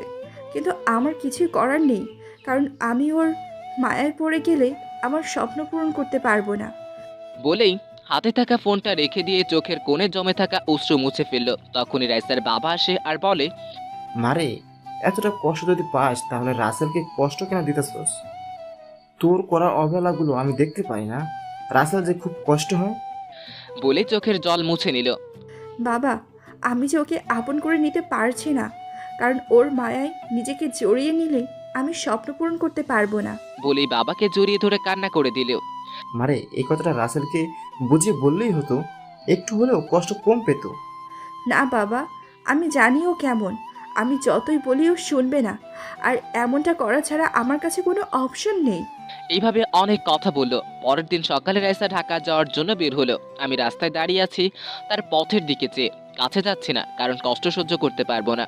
রাইসা আমাকে ঠিকই দেখতে পারলো, তার চোখও স্পষ্ট জল জমে আছে। তবুও আমার সাথে একটি বারের জন্য কথা বলল না, চলে গেল চোখের আড়াল হয়ে। আমিও ওখানে দাঁড়িয়ে রইলাম। কতটা সময় দাঁড়িয়েছিলাম সেটা ঠিক মনে নেই। এদিকে রাসেল, তুমি আমাকে ক্ষমা করে দিও। তোমার সাথে কথা বললে আমি যে নিজেকে শক্ত রাখতে পারবো না। তোমার কি শুধু একাই কষ্ট হচ্ছে? কষ্ট যে আমারও বুকটা ফেটে যাচ্ছে। হে আল্লাহ, আমার পাগলটাকে তুমি দেখে রাখো। এসব ভাবতে ভাবতে পাশে থাকা একটা মেয়ে বলে উঠল, হাই, আমি রাত্রি আক্তার নোহা। রাইসার কথা বলার মুড না থাকা সত্ত্বেও বলল, আমি অনামিকা জান্নাত রাইসা। সবাই আমাকে রাইসা বলে ডাকে। ও আচ্ছা, আমি ঢাকায় যাচ্ছি মেডিকেলে ভর্তি হতে। আপনি কোথায় যাচ্ছেন? রাইসা নেহার কথা বলায় একটু খুশি হলো, কেননা সেও একই সাথে পড়তে যাচ্ছে, তাই খুশি মনে বলল, হ্যাঁ, আমিও তো ওই মেডিকেলে ভর্তি হতে যাচ্ছি। যাক, ভালোই হলো, আমরা একসাথে কাজে যাচ্ছি। এইভাবে তাদের মধ্যে ভাব বিনিময় করতে করতে বাস ঢাকায় চলে আসে। তারাও ঠিক জায়গায় পৌঁছে যায়। আর ওইদিকে আমি আর কাজে না গিয়ে সোজা বাসায় চলে আসি আর আমার রুমে গিয়ে বিছানায় শুয়ে পড়ি। কিন্তু আমি এইভাবে রুমে ঢুকেছি আবার অবেলায় শুয়ে আছি, এটা আমার ভালো মনে হলো না। তাই কাছে এসে, কিরে, এই অবেলায় এমন করে শুয়ে আছিস কেন? শরীরটা ঠিক আছে তো নাকি? কপালে হাত রেখে, মা, আমার কিছুই হয়নি। রাইসার জন্য মনটা খারাপ। যাওয়ার সময় একটা বারের জন্য আমার সাথে কথা পর্যন্ত বললো না। মাকে জড়িয়ে ধরে কথাটা বললাম। বাবা, এইভাবে ভেঙে পড়িস না। রাইসা হয়তো তোর সাথে কথা বললে নিজেকে ঠিক রাখতে পারতো না, তাই বলেনি। সব ঠিক হয়ে যাবে বলেই চলে গেল। আমিও ভাবতে লাগলাম, হ্যাঁ আম্মু সত্যি কথাটাই বলেছে। এটাই হয়তো কারণ আমি শুধু শুধু কষ্ট পেলাম, কিন্তু পরক্ষণে রাইসার করা অবহেলার কথা মনে পড়তেই মনটা খারাপ হয়ে গেল। এভাবে কষ্ট পেয়েও নিজেকে শক্ত রেখে সকল অভিমান বাম পকেটে রেখে রাইসাকে ফোন দিলাম, কিন্তু এ কি, ফোন তো রিং হচ্ছে কিন্তু রিসিভ করে না কেন। আবার দিতেই রিসিভ করলো। হ্যালো, আসসালামু আলাইকুম, কেমন আছো? ওয়ালাইকুম আসসালাম। আমি অনেক ভালো আছি, তুমি কেমন আছো? রাইসার বলা কথাটা শুনে মনটা একটু না অনেকটাই খুশি হলো, কেননা রাইসা এর আগে কখনো আমি কেমন আছি সে জিজ্ঞেস করে নাই। তাই খুশিতে আত্মহারা। যাতে কোনো অসুবিধা হয়নি তো? আর কোনো অসুবিধা হলেই আমাকে বলতে ভুলবে না কিন্তু। আরে আমার আসতে কোনো অসুবিধা হয়নি, আর অসুবিধা হলেই তোকে জানাবো। আচ্ছা, ঠিক মতো খাবার খাইও আর নিজের শরীরের যত্ন নিও। আচ্ছা বাবা, আমি সব ঠিক মতোই করব। তোর কথা না শুনে কি আর পারি? কারণ তুই যে আমার পাগল একটা। বলেই একটা হাসি দিল। এমন হাসি পেলে যেন এক নিমেষেই বুকে জমে থাকা হাজারো কষ্ট মুছে যায়। আমিও এসব ভাবতেছি তখন। আচ্ছা এখন ফোন রাখি, হ্যাঁ, পরে কথা হবে আবার। বলেই ফোন রেখে দিল। পাশ থেকে বলে উঠল, কি ম্যাডাম, কার সাথে এমন মিষ্টি সুরে কথা বললেন? বয়ফ্রেন্ড নাকি জামাই? ও, আপনাদের বলে রাখা ভালো, নেহাও বিবাহিত আর রাইসার সাথে একটা রুমেই থাকে। আরে কি যে বলো না, যার সাথে কথা বললাম সেই আমার বেঁচে থাকার উৎস, আমার কলিজা বয়ফ্রেন্ড, সাথে অর্ধেক স্বামী। অর্ধেক স্বামী কথাটা শুনেই নেহা যেন কেমন করে তাকালো, কারণ সে বুঝতে পারতেছে না অর্ধেক স্বামী আবার কি। আরে আমি এত মন দিয়ে ভাবতে হবে না, আমি জানি তুমি অর্ধেক স্বামী বলেছি সেটা নিয়ে চিন্তায় আছো। আসলে আমার আর রাসেলের কাবিন হয়েছে, এই জন্য বললাম সে আমার অর্ধেক স্বামী। ও আচ্ছা, আমি মনে হয় হাঁপ ছেড়ে বাঁচলাম। কি সাংঘাতিক চিন্তায় পড়েছিলাম। এইভাবে অনেক কথা বলে তারা নিজেদের জিনিসগুলো গোছাতে ব্যস্ত হয়ে পড়লো। এদিকে আমি গ্রামে বসেই সময় পার করতেছি। বাবা মা বোনের ভালোবাসায় আর বন্ধুদের হাসি কান্না গানে, সাথে রাইসার ভালোবাসা আদর, একটু অভিমান, একটু রাগ, একটু অবহেলা, একটু কষ্ট, সব মিলিয়ে যাকে বলে একের ভিতরে সব। এইভাবে অনেক দিন, মানে একটা বছর পার হয়ে গেল। আমি আর রাইসা শুধু ফোনেই কথা বলি, কারণ আমিও ঢাকা যাইনি আর রাইসাও বাড়িতে আসেনি। অনেক দিন হলো আপুদের সাথে কথা হয় না, তাই ফোন দিতে যাব আর ঠিক তখনই আপু নিজেই ফোন দিল। একেই বলে ভালোবাসার টান, একজনের মনে আসতেই অপর পাশ থেকে কল হাজির। হ্যালো, আসসালামু আলাইকুম আপু, তোমরা সবাই কেমন আছো? তোর সাথে কোনো কথা নাই, যা। তুই কবে থেকে কথা বলিস না? আবার কত করে বললাম এসে দেখে যা, তাও এলি না। অভিমানী কণ্ঠে বলল, আরে আপু, আমি তো সব সময় তোমাদের কথা মনে করি আর যাবো এক সময়, আর তোমাদের সবাইকেই আমি সব সময় দেখি। আমাদের কাছেই আসলি না, তাহলে অল টাইম কি করে দেখিস শুনি? আপু, আমার হৃদয়ের সব জায়গায় তোমাদের সাজিয়ে রেখেছি, সেখানেই দেখতে পাই। এইভাবে অনেক কথা বললাম। এইভাবে দেখতে দেখতে রাইসার পড়া প্রায় অর্ধেক শেষ হয়ে গেছে। এখন নাকি সামনে পরীক্ষা হবে। বলে রাখা ভালো, এখন রাইসা আর আগের মতো কথা বলে না। আমি বলতে চাইলেও অনেক ইগনোর করে চলে। একদিন আমি ফোন দিলাম, হ্যালো রাইসা, কেমন আছো?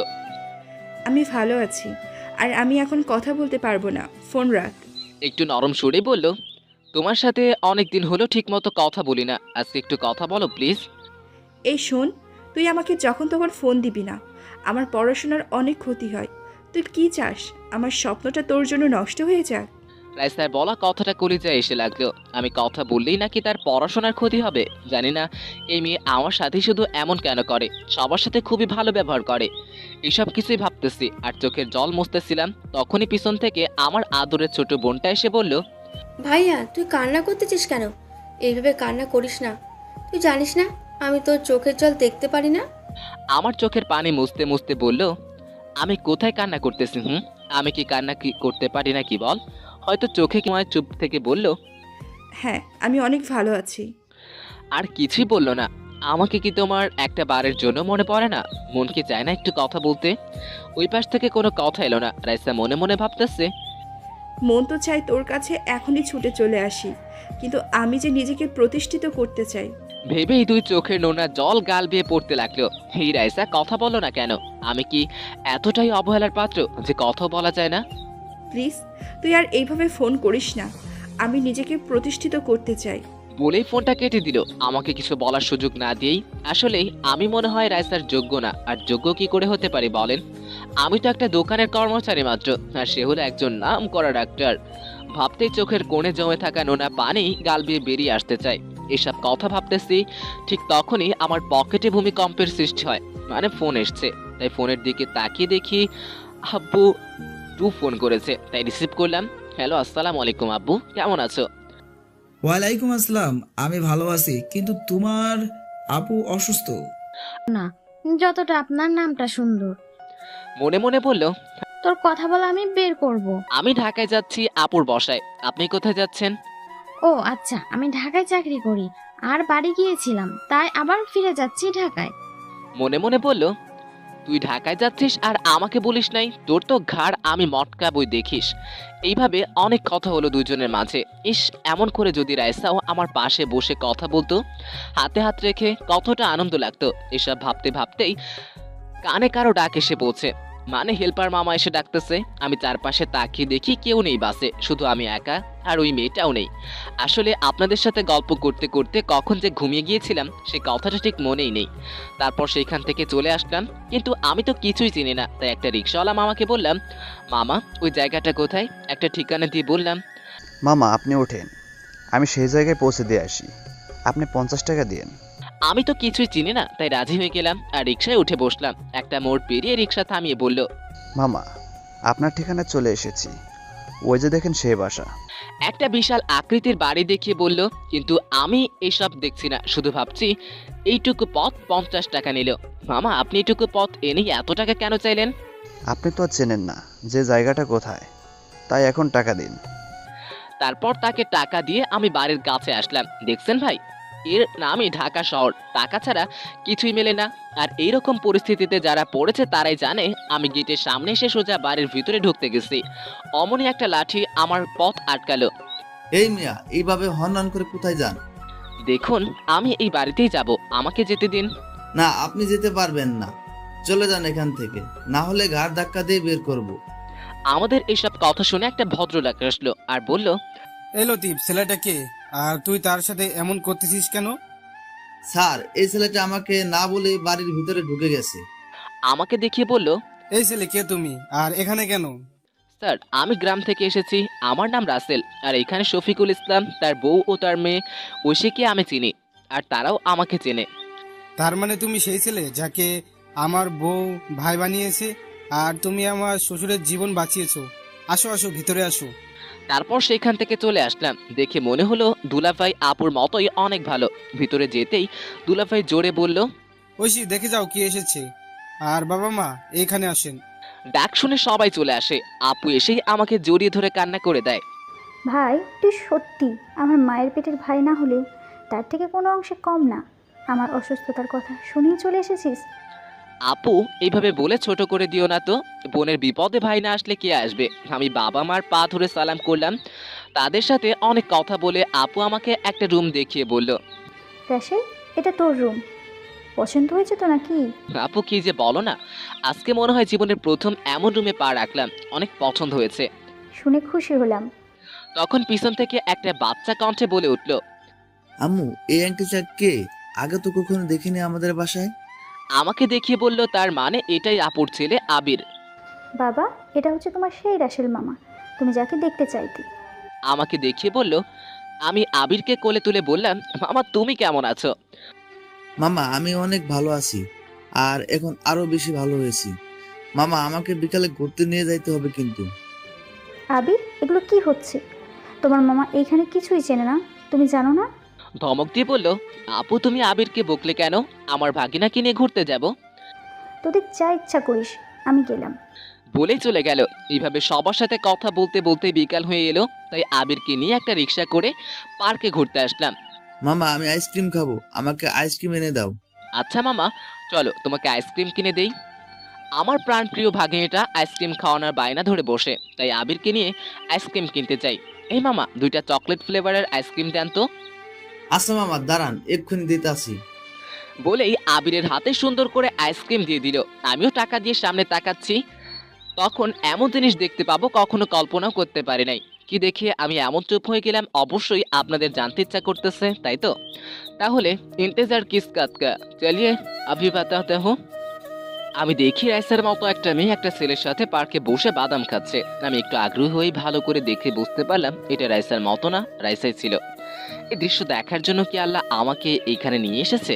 আমার ভিতরটা ধুমড়ে মুচড়ে যাচ্ছে, চোখের পানিটা মুছে সামনে যাইতে যাচ্ছি, কিন্তু এ কি সামনে আর তারা নেই। আশেপাশে ভালো করে খুঁজে দেখলাম, কোথাও নেই। গেল কোথায় এই অল্প সময়ে তখন? মামা তুমি এমন করে কি খুঁজতেছো? অনেক সময় ধরে দেখলাম তুমি এমন করতেছো। চলো আমরা বাসায় চলে যাই। তারপর আর আমি আমার মিষ্টি ভাগিনা বাসায় চলে আসলাম। বাসায় আসার পরে কি আবির, মামার সাথে কিরকম ঘুরলা শুনি?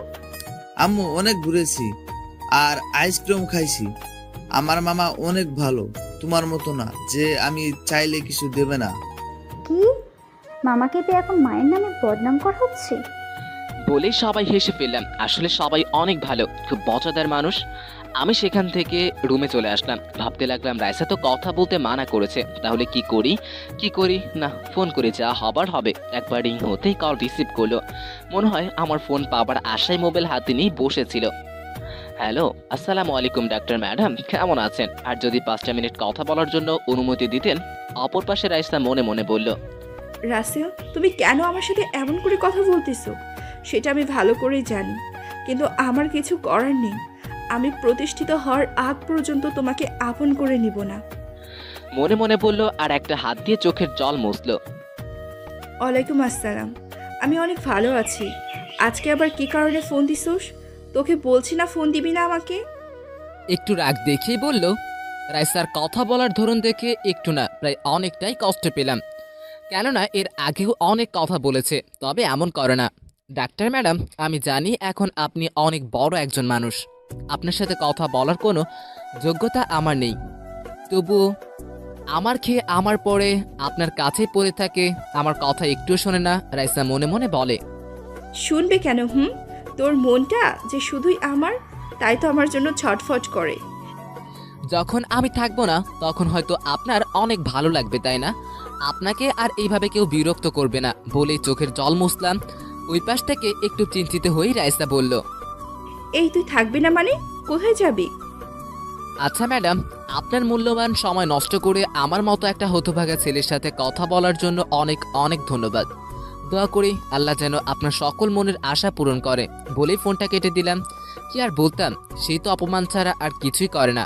একটু আগের কথাগুলো হয়তো রাইসার এখন আর মনেই পড়ে না। এদিকে রাইসা মনে মনে বলতেছে যে, জান, আমি জানি আমার প্রতিটি কথা তোমার হৃদয়কে চূর্ণ বিচূর্ণ করে দেয়। আমি জানি অনেক কষ্ট হয় তোমার, আর কিছুদিন কষ্ট করো। শুধু এইটা জেনে রাখো, এই রাইসা তোমার ছাড়া কারণ না। কান্না কান্না করে বলল। তখন পাশ থেকে, আচ্ছা রাইসা, তুই যদি রাসেল ভাইয়ার জন্য এতটা কষ্ট পাস, তাহলে তাকে বলছিস না কেন যে তুইও তাকে ঠিক আগের থেকেও বেশি ভালোবাসিস? তুই যে শুধু তার।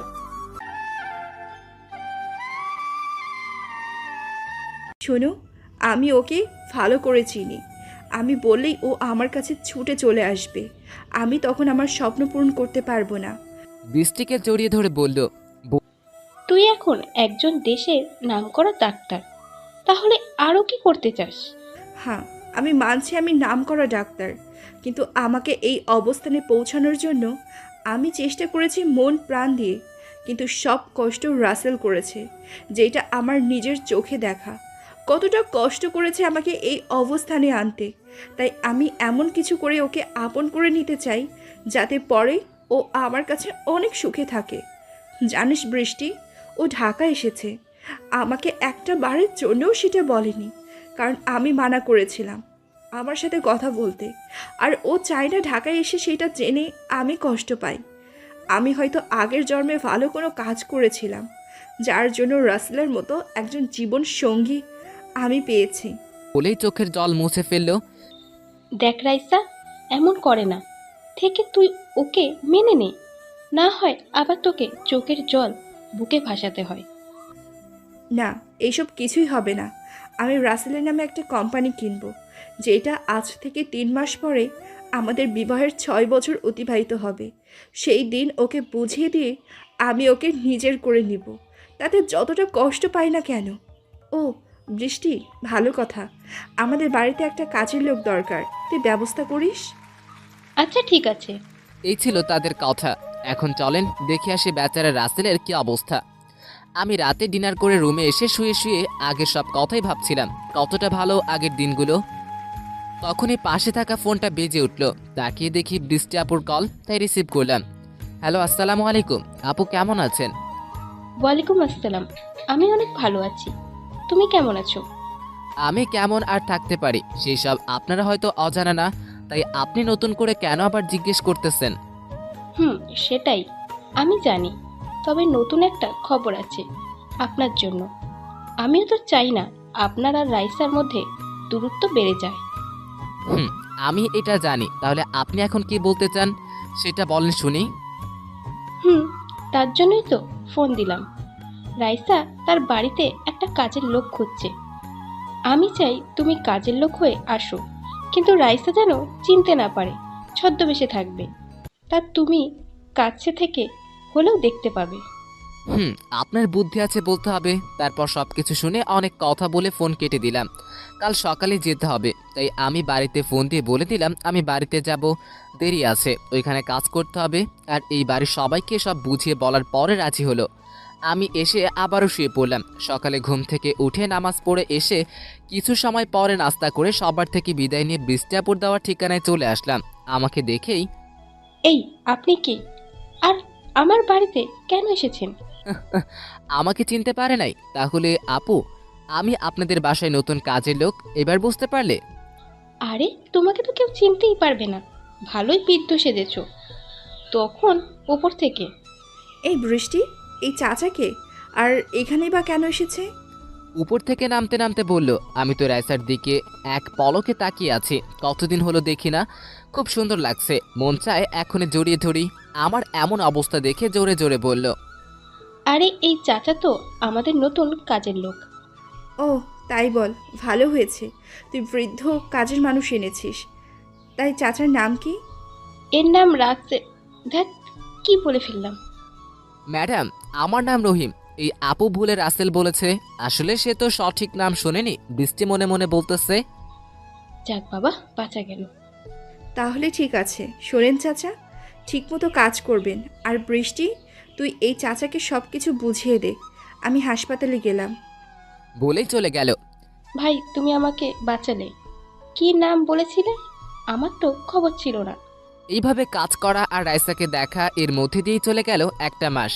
এই এক মাসে বুঝেছি রাইসা মনটা সবার জন্য ভালো, শুধু কষ্ট আমার জন্যই। একদিন বাগানে ফুল গাছ পরিষ্কার করতেছি আর গুনগুন করে গান গাইতেছি। আমার ঘরের আঙ্গিনাতে চাঁদের বাতি জ্বলে। আমার সখী আমায় ভুলে থাকে, কেমন করে রে বন্ধু থাকে আমায় ভুলে। হঠাৎ আমার চোখে পড়ে বারান্দায় দেখি রাইসা আমার গানটা মুগ্ধতার সাথে শুনতেছে। দেখেই আমি গান বাদ দিয়ে কাজ করতে লাগলাম। এইদিকে রাইসা ভাবতেছে, বৃদ্ধ মানুষের গলা এত সুন্দর কি করে হয়? আর এই গান তো আমি রাসেলের কণ্ঠে অনেক শুনেছি, ঠিক কেন যেন এইরকম কণ্ঠ নাও হতে যাবে কি করে? বলেই মাথায় একটা টোকা মারে। আমি আমার মতো কাজ করতেছি, তখনই রাইসার ডাক পড়লো, তাই আর রুমের দিকে গেলাম। ম্যাডাম আমাকে ডেকেছেন কেন যদি বলতেন, আমার আবার আরেক কাজ করতে হবে। ম্যাডামের সাথে নত হয়ে বললাম, আরে চাচা, অনেক কাজ করেছেন, এত কাজ করতে হবে না, এমনিতে অনেক বয়স হয়েছে আপনার। শোনেন, কালকে আমার একটা বন্ধু আসবে, ভালো মন্দ রান্না করবেন, আমি যেন তার সামনে ছোট না হই। আচ্ছা ম্যাডাম ঠিক আছে, আমি আপনার সম্মান নষ্ট হয় এমন কাজ করবই না বলে চলে আসলাম। রাতে রুমে শুয়ে আছি আর বাড়িতে সবার সাথে কথা বললাম, আবার আপুদের সাথেও অনেক কথা বলে ঘুমিয়ে পড়লাম।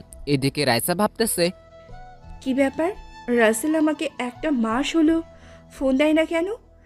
আমি তো কিছু বুঝতে পারছি না। যেই মানুষটাকে হাজারবার মানা করার সত্ত্বেও বারবার ফোন করে খবর নিত, এখন আবার কি হলো? কিছু হয়নি তো? বলে রিয়ার কাছে ফোন দিল। হ্যালো, আসসালামু আলাইকুম ভাবি, কেমন আছেন? আমি ভালো আছি আব্বু। আব্বু, আম্মু আর তুমি কেমন আছো? আমরা সবাই অনেক ভালো আছি, শুধু ভাইয়ার কথা জানি না। মনটা ছোট করে বলল, কেন কেন তোমার ভাইয়ের কি হয়েছে? অস্থির হয়ে বলল, ভাইয়া তো ঢাকায় গেছে ঐশী আপুদের বাসায়, 1 মাসের বেশি সময় হয়ে গেছে, আর বলছে কাজ করবে। তারপর অনেক কথা বলে রাইসা ফোন কেটে দিয়ে ভাবতে থাকে। তাহলে পাগলটা আছে কোথায়? না, আজ একটু আপুদের বাসায় যাব। আপু আম্মু, আপু অনেক ভালো আছে। ভাবতে ভাবতে ঘুমিয়ে পড়ে। সকালে উঠে আমি বাড়ির সব কাজ করলাম, বাড়ির সব কাজ করে রান্না শেষ করলাম। এর মাঝে ম্যাডামের বন্ধুটা এসে গেছে। তাকে দেখি তো আমার মেজাজ গরম হয়ে গেল, কেননা এই লোকটাই সেই দিনের ছেলেটা। শালারে কি যে করমু। হাই আশি, কেমন আছিস? আর আসতে কোনো অসুবিধা হয়নি তো? আরে না, আমি অনেক ভালো আছি। তুই থাকতে আমার কি কিছু হতে পারে? কথাটা শুনেই আমার খারাপ লাগলো। আমাকে হয়তো ধীরে ধীরে ভুলে যাবে, আর আমি তাকে আপন করে পেতে কষ্ট করে যাচ্ছি। তখনই, এই রহিম চাচা, খাবার পরিবেশন করো তাড়াতাড়ি, আর এখানে 3টা কফি বানিয়ে নিয়ে আসো। আচ্ছা ম্যাডাম, একটু দাঁড়ান।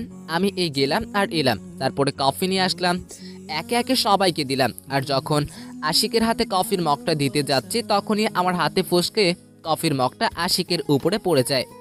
তখন রাইসা উঠে এসে এমন একটা কাজ করে যা আমার চোখ বিশ্বাসই করতে পারছে না। রাইসা কি করে পারলো এটা করতে? আর বৃষ্টির চোখ তো কপালে ওঠার মতো অবস্থা। তাহলে চলেন একটু শুনে আসি কি ঘটনা ঘটেছে, আর যার জন্য সবাই এত অবাক হয়েছে। রাইসা উঠে এসে ঠাস ঠাস করে 2টা থাপ্পড় লাগিয়ে দিয়ে বলতে থাকে, দেখে কাজ করতে পারেন না? দেখলে তো ওর কাপড়টা নষ্ট করে ফেললেন। এখন যান এখান থেকে। আমি চোখে নোনা জলটা মুছে সেখান থেকে চলে আসলাম। আসলেই খুব কষ্ট হচ্ছে। ভুল তো মানুষেরই করে, তার জন্য এমন করতে হবে? এদিকে রাইসা, তুই এটা ঠিক করলি না। চাচার গায়ে হাত তুলতে তোর বিবেকে বাঁধলো না? কি করে পারলি তুই এটা করতে? আমার কিছু খেয়াল ছিল না রে। আসলে আশিক কতটা ছোট হয়ে গেল সেটাই বেশি ভাবছি আমি। আসলে বড় মানুষের জন্য তোর দরদ ঠিকই ছিল, কিন্তু নিজের আপন মানুষটার জন্য একটুও না। বুঝতে পারবি একদিন, বলেই বৃষ্টি সেখান থেকে আমার কাছে চলে আসে। রাইসা, আসলে এই কাজটা করা তোমার ঠিক হয়নি। সে তো আর ইচ্ছাকৃত ভাবে আমার উপর ফেলেনি, হঠাৎ পড়ে গেছে। আজকে তো আর কিছু হলো না, তাই আমি আজকে আসি। বলেই আর কিছু না শুনেই চলে গেল। আসলে আমি এটাই কি করে করতে পারলাম? এইভাবে একটা বৃদ্ধ মানুষের গায়ে আঘাত করলাম। না, তার কাছে আমার ক্ষমা চাইতে হবে। তাই আমার রুমের দিকে আসতে থাকে। এদিকে, আমি দুঃখিত, তোমাকে এইখানে না আসতে বললে আজকে আর মারটা খেতে হতো না। আমাকে ক্ষমা করে দিও, আজ চলে যাও এখান থেকে। এখানে থাকলে শুধু তোমার কষ্টই হবে। তখনই পিছন থেকে, কার কষ্ট হবে শুনি একটু? এটা শুনে আমি আর বৃষ্টি দুজনেই ভয় পেয়ে যাই, যদি সবটা বুঝে যায়। না রে রহিম চাচাকে আমার এক কাজিনের কথা বলছিলাম। আসলে আমার কাজিনকে রহিম চাচা চেনে, সেজন্যই।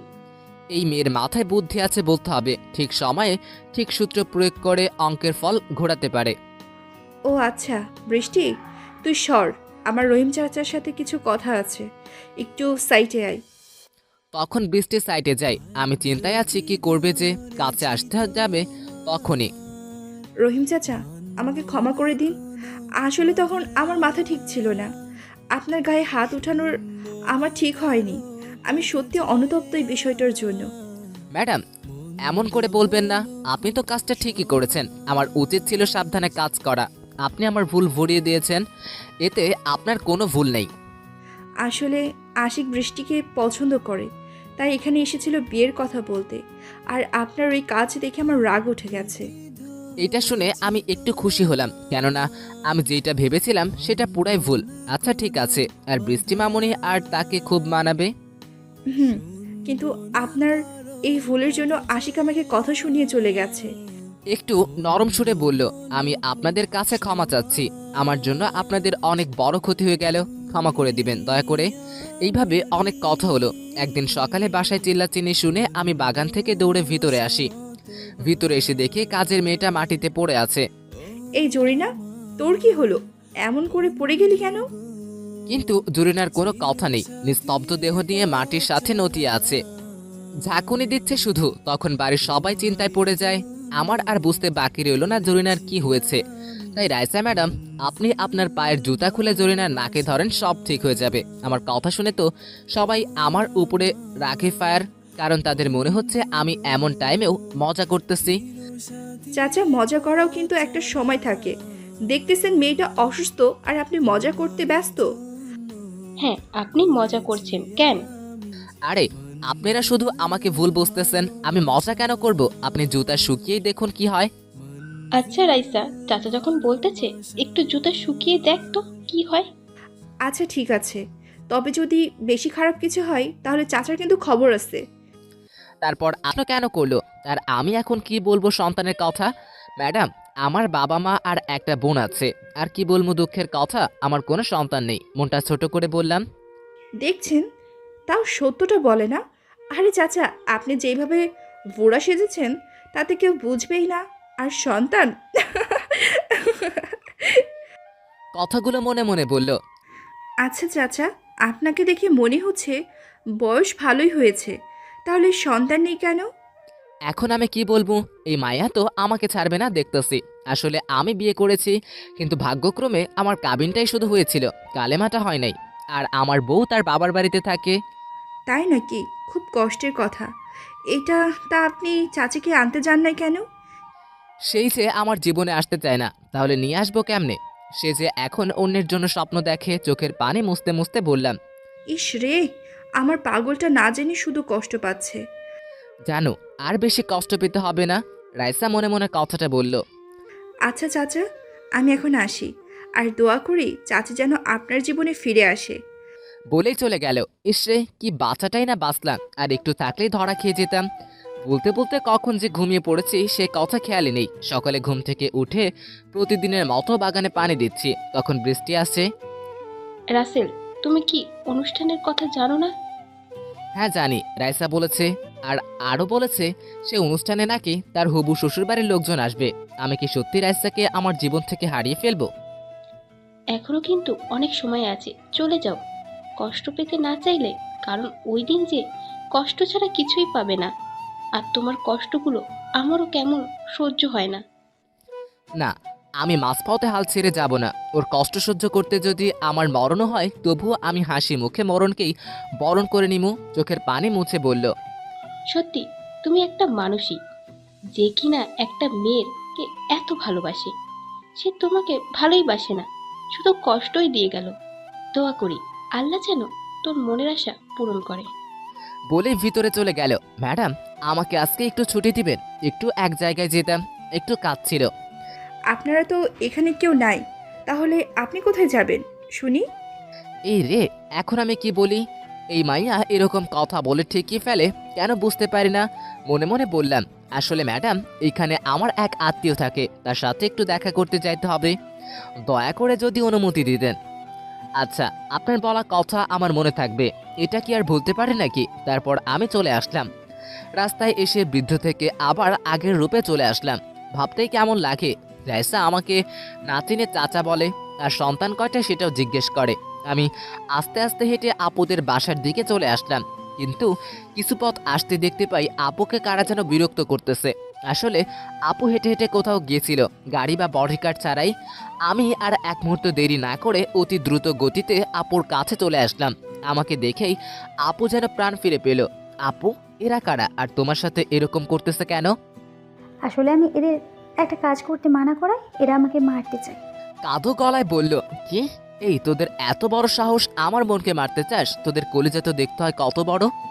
আমাদের কলিজা দেখার আগেই তোর কলিজা বের করে ভেজে খেয়ে ফেলুম। এই মার শালারে। বাকিদের উদ্দেশ্য করে বলল। আমিও দেরি না করে এক একজনকে এক এক স্টাইলে মেরে পেঁয়াজ মরিচ ছাড়াই আলু ভর্তা বানিয়ে ফেললাম। এই, তোরা আপুর কাছে এক্ষণে ক্ষমা চা, আর বল যে আম্মা আমাদের ক্ষমা করে দিন, জীবনে বাকি সময় আপনার সামনে আসবো না। বখাটেগুলো সেটাই করলো, আর আমি আবার আপুর কাছে আসলাম। কি দরকার ছিল মারামারি করার? তো যদি কিছু হয়ে যেত তাহলে কি হতো? রাগী গলায় আপু বলল। আপু, আমি যদি ওদের না মারতাম তাহলে কি আর তোমাকে এইভাবে ছেড়ে দিত বলো? আর আমি বেঁচে থাকতে আমার আপুর কিছু হবে সেটা কখনোই সম্ভব না। সত্যি ভাই, মাঝে মধ্যে মনে হয় তুই মানুষ না, ফেরেশতা। আমাদের বিপদে ঠিক সময় এসে উদ্ধার করিস। আপু, আমি ফেরেশতা হতে যাব কেন? আমি এই পাপাচার দুনিয়ার পাপী বান্দা মাত্র। হয়েছে হয়েছে, এখন বাসায় চল। তোর সাথে কথা বলে আমি পেরে উঠবো না। তারপর আমি আর আপু বাসায় চলে আসলাম। কি বাবা, কেমন আছিস? আর এতদিন পরে মায়ের কথা মনে পড়লো, তাই না? আরে আম্মু, তোমাদের কথা আমার সব সময় মনে পড়ে, কিন্তু কি করব বলো, আসার যে সময় নাই। তোমাদের বৌমাকে আপন করে পেতে এটুকু কষ্ট তো করতেই হবে। তখনই পিছন থেকে আব্বু বলে ওঠে, আমি বললাম রাইসার সাথে কথা বলে সব ঠিক করে দেই, কিন্তু তুই তো আমার কথাই শুনলি না। বাবা, সেটা করলে করা যেত, কিন্তু এতে প্রমাণ হতো না আমি ঠিক রাইসাকে কতটা ভালোবাসি। তোর সাথে কথাই পারবো না, একটা না একটা বলে ঠিকই আমাকে ঠকিয়ে দিবি। আর শোন, আমার সকল সম্পত্তি তোর আর ঐশীর নামে লিখে দিয়েছি। এটা না করে তোর মা ঐশী শরীফ মিলেই ঠিক করেছি। বাবার কথা শুনে আমার একটু রাগ হলো, কেননা তারা আমাকে তাদের কষ্ট গড়ে তোলা সম্পত্তি কেন লিখে দিবে? বাবা এটা কি করছে? এই সম্পত্তি শুধু আপুর, আমাকে কেন দিচ্ছ? এই পিচ্ছি, তুই এত কথা বলিস কেন? আমাদের কি কম আছে যে তোকে দেওয়ার কারণে আমাদের সম্পত্তি কমে যাবে? বুঝতে পারলাম এদের সাথে কথা বলে আর কিছু হবে না, কারণ এরা যা করেছে সেটা আর উল্টাবে না। তারপর অনেক কথা হলো আমাদের মাঝে। আমি সবার থেকে বিদায় নিয়ে বাসায় চলে আসলাম। আসার সময় বাবা একটা কার্ড হাতে ধরিয়ে দিয়েছে, বুঝি না কার্ড দিয়ে কী করে। দরজা দিয়ে যেই না ভিতরে প্রবেশ করেছি, তখনই বৃষ্টি বলে ওঠে, কি ব্যাপার চাচা, এখনই চলে এলেন যে? রাইসা তখন আমাদের দিকে তাকালো। দেখতে পারলাম রাইসার মুখেও হাসির রেখা ফুটে উঠল। জানি না এই খুশির রহস্যটা কি। আসলে ম্যাডাম, আপনাদের না দেখে থাকতেই পারছিলাম না, শুধু শর্টফট করতেছিলাম, তাই তাড়াতাড়ি চলে আসলাম আপনাদের দেখতে। এখন অনেক খুশি লাগতেছে, মনে হচ্ছে প্রাণ ফিরে পেলাম। আমাদের জন্য নাকি আপনার রাইসা ম্যামের জন্য? কোনটা? আমার কানে কানে বলে হেসে উঠল, কি যে বলেন না ম্যাডাম, আপনারা সবাই আমার কাছে সমান। তার একটু সময় থেকে আসলেই পারতেন, অনেকদিন হলো কোথাও যান না। না ম্যাডাম, সেই সকালে গিয়েছি, অনেক সময় থেকেছি, আর ভালো লাগলো না, তাই চলে আসলাম। আসলে যতদিন হলো আপনাদের সাথে আছি, ততদিনে আপনারা আমার পরিবারের মতোই হয়ে গেছেন। পরিবারের মতন কি? আমি তো তোমার পরিবারেরই একজন। রাইসা মনে মনে বলল। এইভাবে চলে গেল কয়েকটা দিন। আগামীকাল এই বাড়িতে অনুষ্ঠান হবে, জানি না আমার সাথে কি হবে। রাতেই সব ভাবতেই ঘুমিয়ে পড়েছি। সকালে ঘুম ভেঙে রিয়ার ডাকে আমি চোখ খুলতে দেখি রিয়া। আমি তো ভূত দেখার মতো অবস্থা। এই করিম চাচা আপনাকে কাজ করতে ডাকতেছে, কত বেলা হয়ে গেছে দেখেছেন? যাক বাবা, আমাকে তাও চিনতে পারে নাই। আমি রিয়াকে পাঠিয়ে দিয়ে কিছু সময় পরে নিচে চলে আসলাম। আসলে রিয়ারা রাতে এসেছে, রাইসা নিজ বাস স্ট্যান্ড থেকে নিয়ে আসছে, সেটা আমি জানি না। আমি নিচে এসে দেখি সবাইকে কথা বললে চিনতে পারবে দেখে কিছুই বলতেছি না। দেখতে দেখতে বিকেল গড়িয়ে সন্ধ্যা নেমে এলো। সব মানুষ এসে ভিড় জমালো, আপুরাও এলো। আমার তো ভয়ে কলেজে শুকিয়ে আসতেছে, হয়তো আজকেই রাইসা আমার থেকে পর হয়ে যাবে। আমি কি করে বাঁচবো, সেই যে আমার বেঁচে থাকার উৎসাহ, এসব ভাবতেছি আর সবার দেখাশোনা করতেছি। তখন রাইসা ভেবে যে গান শুনে সবাই অনেক খুশি হয়েছে, তখনই পাশ থেকে একজন বলে উঠল, রাইসা মামুনি, তোমার বাড়ির কাজের মানুষটা তো খুবই ভালো গান গাইতে পারে, তার কণ্ঠে আমি মুগ্ধ। আমি খুশি হয়ে কিছু পুরস্কার দিতে চাই, যদি তুমি রাজি থাকো তাহলে। আঙ্কেল, এটা তো খুবই ভালো কথা যে আপনি চাচার কণ্ঠে মুগ্ধ হয়ে পুরস্কার দিচ্ছেন। তারপর 10,000 টাকা আমার হাতে দিল, কিন্তু এ কি, এর দেওয়া আমার বেশি হতো, কিন্তু ওকে বুঝতে দিতাম না, নীরবে শুধু কেঁদেছি। যখন ডাক্তার হয়ে যায় তখনও মেনে নেইনি। কেন জানেন? কারণ আমি চাইতাম আমার স্বামীর জন্য কিছু করতে, যেন এই কষ্ট তাকে আর না করতে হয়। তাই তো আমার স্বামীর নামে একটা কোম্পানি কিনেছি, যেটা আমাদের ভালোবাসা দিয়ে বড় করব। তার চোখে আমি অনেক কষ্ট দেখেছি, কিন্তু আফসোস, স্বপ্ন পূরণ করার জন্য সেই কষ্টের ভাগিদার হতে পারেনি। আমার ভালোবাসা হয়তো সত্য ছিল, তার জন্যই আজও সে আমাকে ভুল বোঝেনি। সে চাইলে অন্য কোনো মেয়ের সাথে সম্পর্কে লিপ্ত হতে পারত, কিন্তু হয়নি। আমি একদিন রাসেলকে না বলে গ্রামে যাই, আর বাড়ি গিয়ে জানতে পারি আপু অসুস্থ, তাই ও ঢাকায় আসবে। আমিও সবার সাথে প্ল্যান করে একই বাসে উঠি, আর আমি অপরিচিত হয়ে তাকে পরীক্ষা করেছি যে অন্য কাউকে ভালোবেসেছে নাকি, কিন্তু সে আমার কথা আমার কাছেই বলেছিল। সে জানতো না আমি ছিলাম বাসের সেই মেয়েটি। এমনকি তার সকল আত্মীয়রাও এই সব কিছু করব তার প্ল্যান জানতো না, শুধু রাসেল একাই অজানা ছিল। এমনকি তার সকল আত্মীয়রাও এই সব কিছু করব তার প্ল্যান জানতো, শুধু রাসেল একাই অজানা ছিল। তাকে অনেক কষ্ট দিয়েছি, হতে পারে তার কষ্টের কাছে আমার কষ্ট তুচ্ছ, আজ আমি ওকে আপন করে নিতে চাই, আগলে রাখতে চাই আমার পবিত্র ভালোবাসা দিয়ে। কান্না করতে করতে বলল, মারে তুই যেটা করেছিস সেটা হয়তো ভুল ছিল না, তুইও তো কম কষ্ট করিস নাই, জীবনে সুখী হওয়ার জন্য একটু কষ্ট করতেই হয়। হ্যাঁ রে মা, তোরা অনেক কষ্ট সহ্য করেছিস, তোদেরকে আবার আমি বিয়ে দিব, কারণ সেই দিন তো আমি ছিলাম না তোদের বিয়েতে। বলেই দুই আব্বু হেসে ফেললো। এইভাবে অনেক মানুষ অনেকভাবে বলল, সবার একই কথা, আমাদের আবার বিয়ে দিবে। সবাই দাঁড়িয়ে থেকে তখন আমি বলে উঠলাম, না, আমি ডাক্তার ম্যাডামকে বিয়ে করব না। সে কি আমাকে কম কষ্ট দিয়েছে? এমনকি তাকে অন্য ছেলের সাথে ঘুরতে দেখেছি আমি। আমার কথা শুনে তো সবাই অবাক হয়ে গেল, আর রাইসা তো কেঁদেই ফেললো। তুমি কেন এমন করে বলতেছো? আমি তোমাকে ছাড়া বাঁচবো না। আর সেই ছেলেটা তো বৃষ্টির হবু বর, তোমাকে রাগান্বিত করার জন্য করেছি। আপু সব জানতো। আমার হাত ধরে কেঁদে কেঁদে বলল। আমি এই কথা শুনে আপুর দিকে চোখ বড় করে তাকালাম, আর আপু দুলাভাইয়ের পিছনে লুকিয়ে গেল। আপনাকে আমি কি করে ভালোবাসবো বলেন? আপনি কি আমাকে ভালোবাসেন? এই কথাটা এখন বলতেছেন? এই কথাটা বলা মাত্রই সবার মুখে হাসির রেখা ফুটে উঠল, আর এইদিকে রাইসা আমার সামনে হাঁটু গেড়ে বসে। কি করে তোমাকে ভালোবাসার কথা বলবো যে ভাষা আমি জানি না, তবে এইভাবে বলতে পারি, তোমাকে আমি তোমার ওই মনে একটু জায়গা করে দিবে? করবে কি তোমার পাছের আম্মু? দেবে কি তোমার একলা পথের সাথী হতে? দেবে কি ওই জ্যোৎস্না রাতে তোমার কোলে মাথা রেখে চাঁদ দেখার অংশীদার হতে? আই লাভ ইউ সোনা। লাভ ইউ টু কলেজা, তোমার জায়গা আমার বুকে, পায় না। আমি রাইসাকে তুলে জড়িয়ে নিলাম। রাইসা অনেক খুশি, আর সবাইও অনেক খুশি। আর ঠিক তখনই কেউ একজন বলে ওঠে, সেটা শুনে সবাই তো আরও খুশি। কেননা যখনই আমি রাইসাকে বুকে জড়িয়ে নিয়ে কপালে একটা চুমু এঁকে দেই, ঠিক তখনই কেউ একজন পিছন থেকে বলে ওঠে, সেটা শুনে সবাই তো আরও খুশি, কেননা কথাটা বলেছিল বৃষ্টি। তাহলে চলেন কথাটা শুনে আসি। সবাই শুধু রাইসার বিয়ের কথাই চিন্তা করে, আর আমার বিয়ের কথা একবারের জন্য ভাবে না। আরে বৃষ্টি, তোর তো বিয়ে হবে আশিকের সাথে, তাহলে এমন বলছিস কেন? না, আমি আশিককে বিয়ে করতে যাব কেন? এটা শুনে সবাই অনেকটাই অবাক, আর রাইসা তো বেশি অবাক হয়। আশিক তোকে বিয়ে করতে রাজি, তাহলে তুই বিয়ে করবি না কেন? আর তুই কাউকে ভালোবাসিস নাকি? আমি রাসেলকে ভালোবাসি, আমি ওকে বিয়ে করতে চাই। এইটা শুনে সবাই যেন স্তব্ধ হয়ে গেল, চারিদিকে নীরবতা। সবাই এইটাই ভাবতেছে, এই মেয়ে পাগল হয়ে গেল নাকি? এই বৃষ্টি, তুই কি পাগল হয়ে গেছিস নাকি? কি করছিস এসব? বাবা, আমি পাগল হই নাই, আর রাসেলও আমাকে ভালোবাসে। বিয়ে করার লোভ দেখিয়ে আমাকে নিয়ে এসেছে। বৃষ্টিমা, আর বলতে হবে না। তুমি যার জন্য দায়ে পড়ে নাটক করতেছো, সেই মানুষটাকে আমি নিয়ে এসেছি।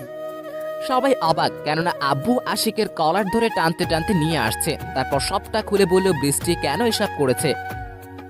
আমাকে ক্ষমা করে দিস রাইসা, তোর স্বামীর নামে এত বড় কলঙ্ক লটালাম। না রে, ক্ষমা চাচ্ছিস কেন? তুই তো তোর ইজ্জত রক্ষা করার জন্য এমনটা করতে বাধ্য হয়েছিস। আমি দৌড়ে গিয়ে আশিকের কলার ধরে বললাম, এই আশিক, তুই কেন এমন করেছিস? আসলে আমি রাইসাকে অনেক ভালোবাসি, তোমার হবে তা মানতে পারিনি, তাই বৃষ্টির ওইরকম ভিডিও করে ব্ল্যাকমেল করে এইসব করতে বাধ্য করি। আমাকে মাফ করে দাও। রাইসা এসে ঠাস ঠাস করে থাপ্পড় লাগিয়ে দেয়, আর বলতে থাকে, তোকে আমি বিশ্বাস করে আমার বন্ধু ভাবতাম, আর তুই এই প্রতিদান দিলি? আমি তোকে কোনো দিন ভালোবাসার চোখে দেখিনি। রাইসা, আমার ভুল হয়ে গেছে, আমাকে ক্ষমা করে দে। রাইসার পা জড়িয়ে ধরে, তারপর অনেক কথা বলে সবাই আশিককে পুলিশে দিতে চাইলো, কিন্তু আমি মানা করলাম, কেননা ও তার ভুল বুঝতে পেরেছে। আমি 2 দিন পরে তোদের বিয়ে দিতে চাই, আমি দেরি করতে চাই না। আবার কি বিপদ আসবে কে জানে, এমনিতেই এক বিপদ হতে বেঁচে গেছি। হ্যাঁ ঠিকই বলছোস, বেশি দেরি করা ঠিক হবে না, তাই 2 দিন পরেই বিয়ের আয়োজন করলে ঠিক হবে। তারপর সবাই আনন্দ নিয়ে খাবার খেয়ে চলে যায়, আর আমাদের বাড়িতে যারা আছে তারাই শুধু থাকে। আমি রুমে এসে শুয়ে শুয়ে ভাবতেছি, আজকে আমার সাথে এসব কি হলো? আমি তো ভাবতেই পারতেছি না এসব কি ছিল। বাবা রাসেল, কি করিস? আয় খাবার খেয়ে নে। তুই তো তখন তেমন কিছুই খেলি না। না মা, এখন আর আমি কিছুই খাবো না, ভালো লাগছে না। সারাদিন কেমন ভাবে যে কেটে গেল বুঝতেই পারলাম না। তারপর মা আমার মাথায় হাত বুলাতে থাকে, আমি পরম সুখে আস্তে আস্তে ঘুমিয়ে পড়ি। আম্মু, আপনার ছেলে তো ঘুমিয়ে পড়েছে, এখন মাথায় হাত বুলাচ্ছেন? মারে ছেলেটার উপর দিয়ে সারাদিন অনেক ধকল গেছে, ওর ভালো লাগতেছে না, তাই ওর মাথায় হাত বুলাচ্ছি, কারণ ওর ছোট থেকেই অভ্যাস, খারাপ লাগলেই মাথায় হাত বুলিয়ে ঠিক হয়ে যায়। তারপর আমাকে ঘুমিয়ে রেখে মা ও রাইসা চলে যায় অন্য রুমে। সকালে ঘুম ভাঙে রাইসার মিষ্টি ঠোঁটের ছোঁয়াতে। এই উঠো, আমাদের বিয়ে শপিং করতে মার্কেটে যেতে হবে। আব্বু টুয়ের হুকুম, বেলা হয়েছে অনেক। যাবো তো মহারানী, কিন্তু আমার পাওনাটা দেখিয়ে দেবে বলেই জড়িয়ে ধরতে গেলাম, কিন্তু রাইসা আমার হাতে ধরা না দিয়ে, একটু আগে আদর দিছি, সেটা নিয়ে শান্ত থাকো। বিয়ের পর যত খুশি আদর দিও, এখন লক্ষ্মী ছেলের মতো ফ্রেশ হয়ে নিচে আসো। বলেই চলে গেল। আমি ফ্রেশ হয়ে নিচে এসে নাস্তা করে সবাইকে নিয়ে শপিং মলে গেলাম। সবাই অনেকটা সময় নিয়ে যার যার পছন্দতে জিনিস কিনলো। পরে সবাইকে নিয়ে রেস্টুরেন্টে খাবার খেয়ে বাসায় চলে আসলাম। বাবু কি করছো? আমার রুমে আসতে আসতে বলল, এই তো বাবু, দেখছোই তো শুয়ে আছি, তাহলে জিজ্ঞেস করছো কেন? আমি বুঝি জিজ্ঞেস করতে পারি না? মুখটা মলিন করে বলল, আসো, আর ছোট বাচ্চাদের মতো অভিমান করতে হবে না, বলে কাছে টেনে কপালে একটা ভালোবাসার পরশ এঁকে দিলাম। রাইসা আমার বুকে অনেক সময় শুয়ে থেকে কখন যে দুজনেই ঘুমিয়ে গেছি সেদিকে কোনো খেয়াল নেই। হঠাৎ আমার ঘুমটা রাইসার আগেই ভেঙে যায়। এর রাইসা, ওঠো, অনেক ঘুমিয়েছ, এখন উঠে গোসল করে নাও, প্রায় বিকেল হয়ে গেছে। আর একটু ঘুমাই না, এমন করছো কেন? ঘুমের ঘরে আমাকে আরো শক্ত করে জড়িয়ে ধরে আর বলল, না আর ঘুমালে চলবে না, উঠো, উঠে গোসল করো, পরে আবার শরীর খারাপ করবে। তারপর রাইসা উঠে আমাকে একটা চুমু দিয়ে চলে যায়। এইভাবে সময় চলে গিয়ে বিয়ের দিন চলে আসে। বাড়িতে অনেক মানুষের উপস্থিতি। আজ আমার খুব আনন্দ লাগতেছে যে রাইসাকে আজ আমি আপন করে পাবো। দেখতে দেখতে আমাদের ইসলামী শরীয়ত মতে বিয়ের কাজ শেষ হয়ে গেল। রাইসাকে একটা রুমে রাখা হয়েছে, সবাই তার সাথে কথা বলতেছে, কিন্তু আমার দিকে কারো কোনো দৃষ্টি নেই, তাই একা একা ছাদে বসে আছে। একটু পরে ছাদে কারো উপস্থিতি টের পেলাম, পিছনে তাকিয়ে দেখি বৃষ্টি। রাইসা তোমার জন্য রুমে বসে আছে, আর তুমি এখানে কি করো? কিছু না, আসলে কিছু ভালো লাগতেছে, সবাই তো রাইসাকে নিয়ে বিজি, তাই আমি এখানে মনটাকে চাঙ্গা করতে আসলাম। মনকে চাঙ্গা অনেক করেছো, এখন যাও, আমার বান্ধবীটা একা একা বসে আছে, আর হ্যাঁ, বিড়ালটা কিন্তু মারাই চাই। বলে হেসে ফেললো। আমিও আর কিছু না বলে একটু লজ্জা নিয়ে রুমের সামনে এসে দাঁড়ালাম। পরে এক বস্তা সাহস নিয়ে ভিতরে প্রবেশ করলাম, কিন্তু একই, আমার বউ কোথায়? রুমের কোথাও নেই, এমনই ওয়াশরুমে নেই। আমার তো চিন্তা হতে লাগলো, তাহলে রাইসা গেল কোথায়? কিন্তু আমার চিন্তা দূর করে একটু পরে রাইসা বাইরে থেকে এসেই আমার পায়ে হাত দিয়ে সালাম করে, ওঠো ওঠো, তোমার জায়গা আমার পায়ে না, আমার এই বুকে। কপালে একটা চুমু দিয়ে বুকে জড়িয়ে নিলাম। এই ছাড়ো, আগে চলো নামাজ পড়ে আল্লাহর কাছে আমাদের সংসার জীবনের সুখ চেয়ে নিই। তারপর দুজনে উজু করে একসাথে নামাজ পড়ে নিলাম। তারপর রাইসাকে খাটে বসিয়ে দিয়ে আমি বিড়াল খুঁজতে লাগলাম একটা লাঠি নিয়ে। এই তুমি পাগল টাগল হইলে নাকি? এইভাবে পাগলের মতো কি খুঁজতেছো? না মানে বৃষ্টি আপু বললো আজকে নাকি বিড়ালটাই মারতে হবে, তাই বিড়াল খুঁজতেছি, কিন্তু ঘরের কোথাও বিড়াল তো নেই। আরে গাধা, এই বিড়াল সেই বিড়াল না, আসো আমি দেখিয়ে দিই। তারপর আমি খাটে গিয়ে বসি। রাইসা আমার ঠোঁট জোড়া তার দখলে নিয়ে নেয়। প্রায় 10 মিনিট পরে ছেড়ে দিল। এই আমাকে তো মেরেই ফেলতে, আর একটু হলেই তো আমি শেষ। এইভাবে কেউ বিড়াল মারে নাকি?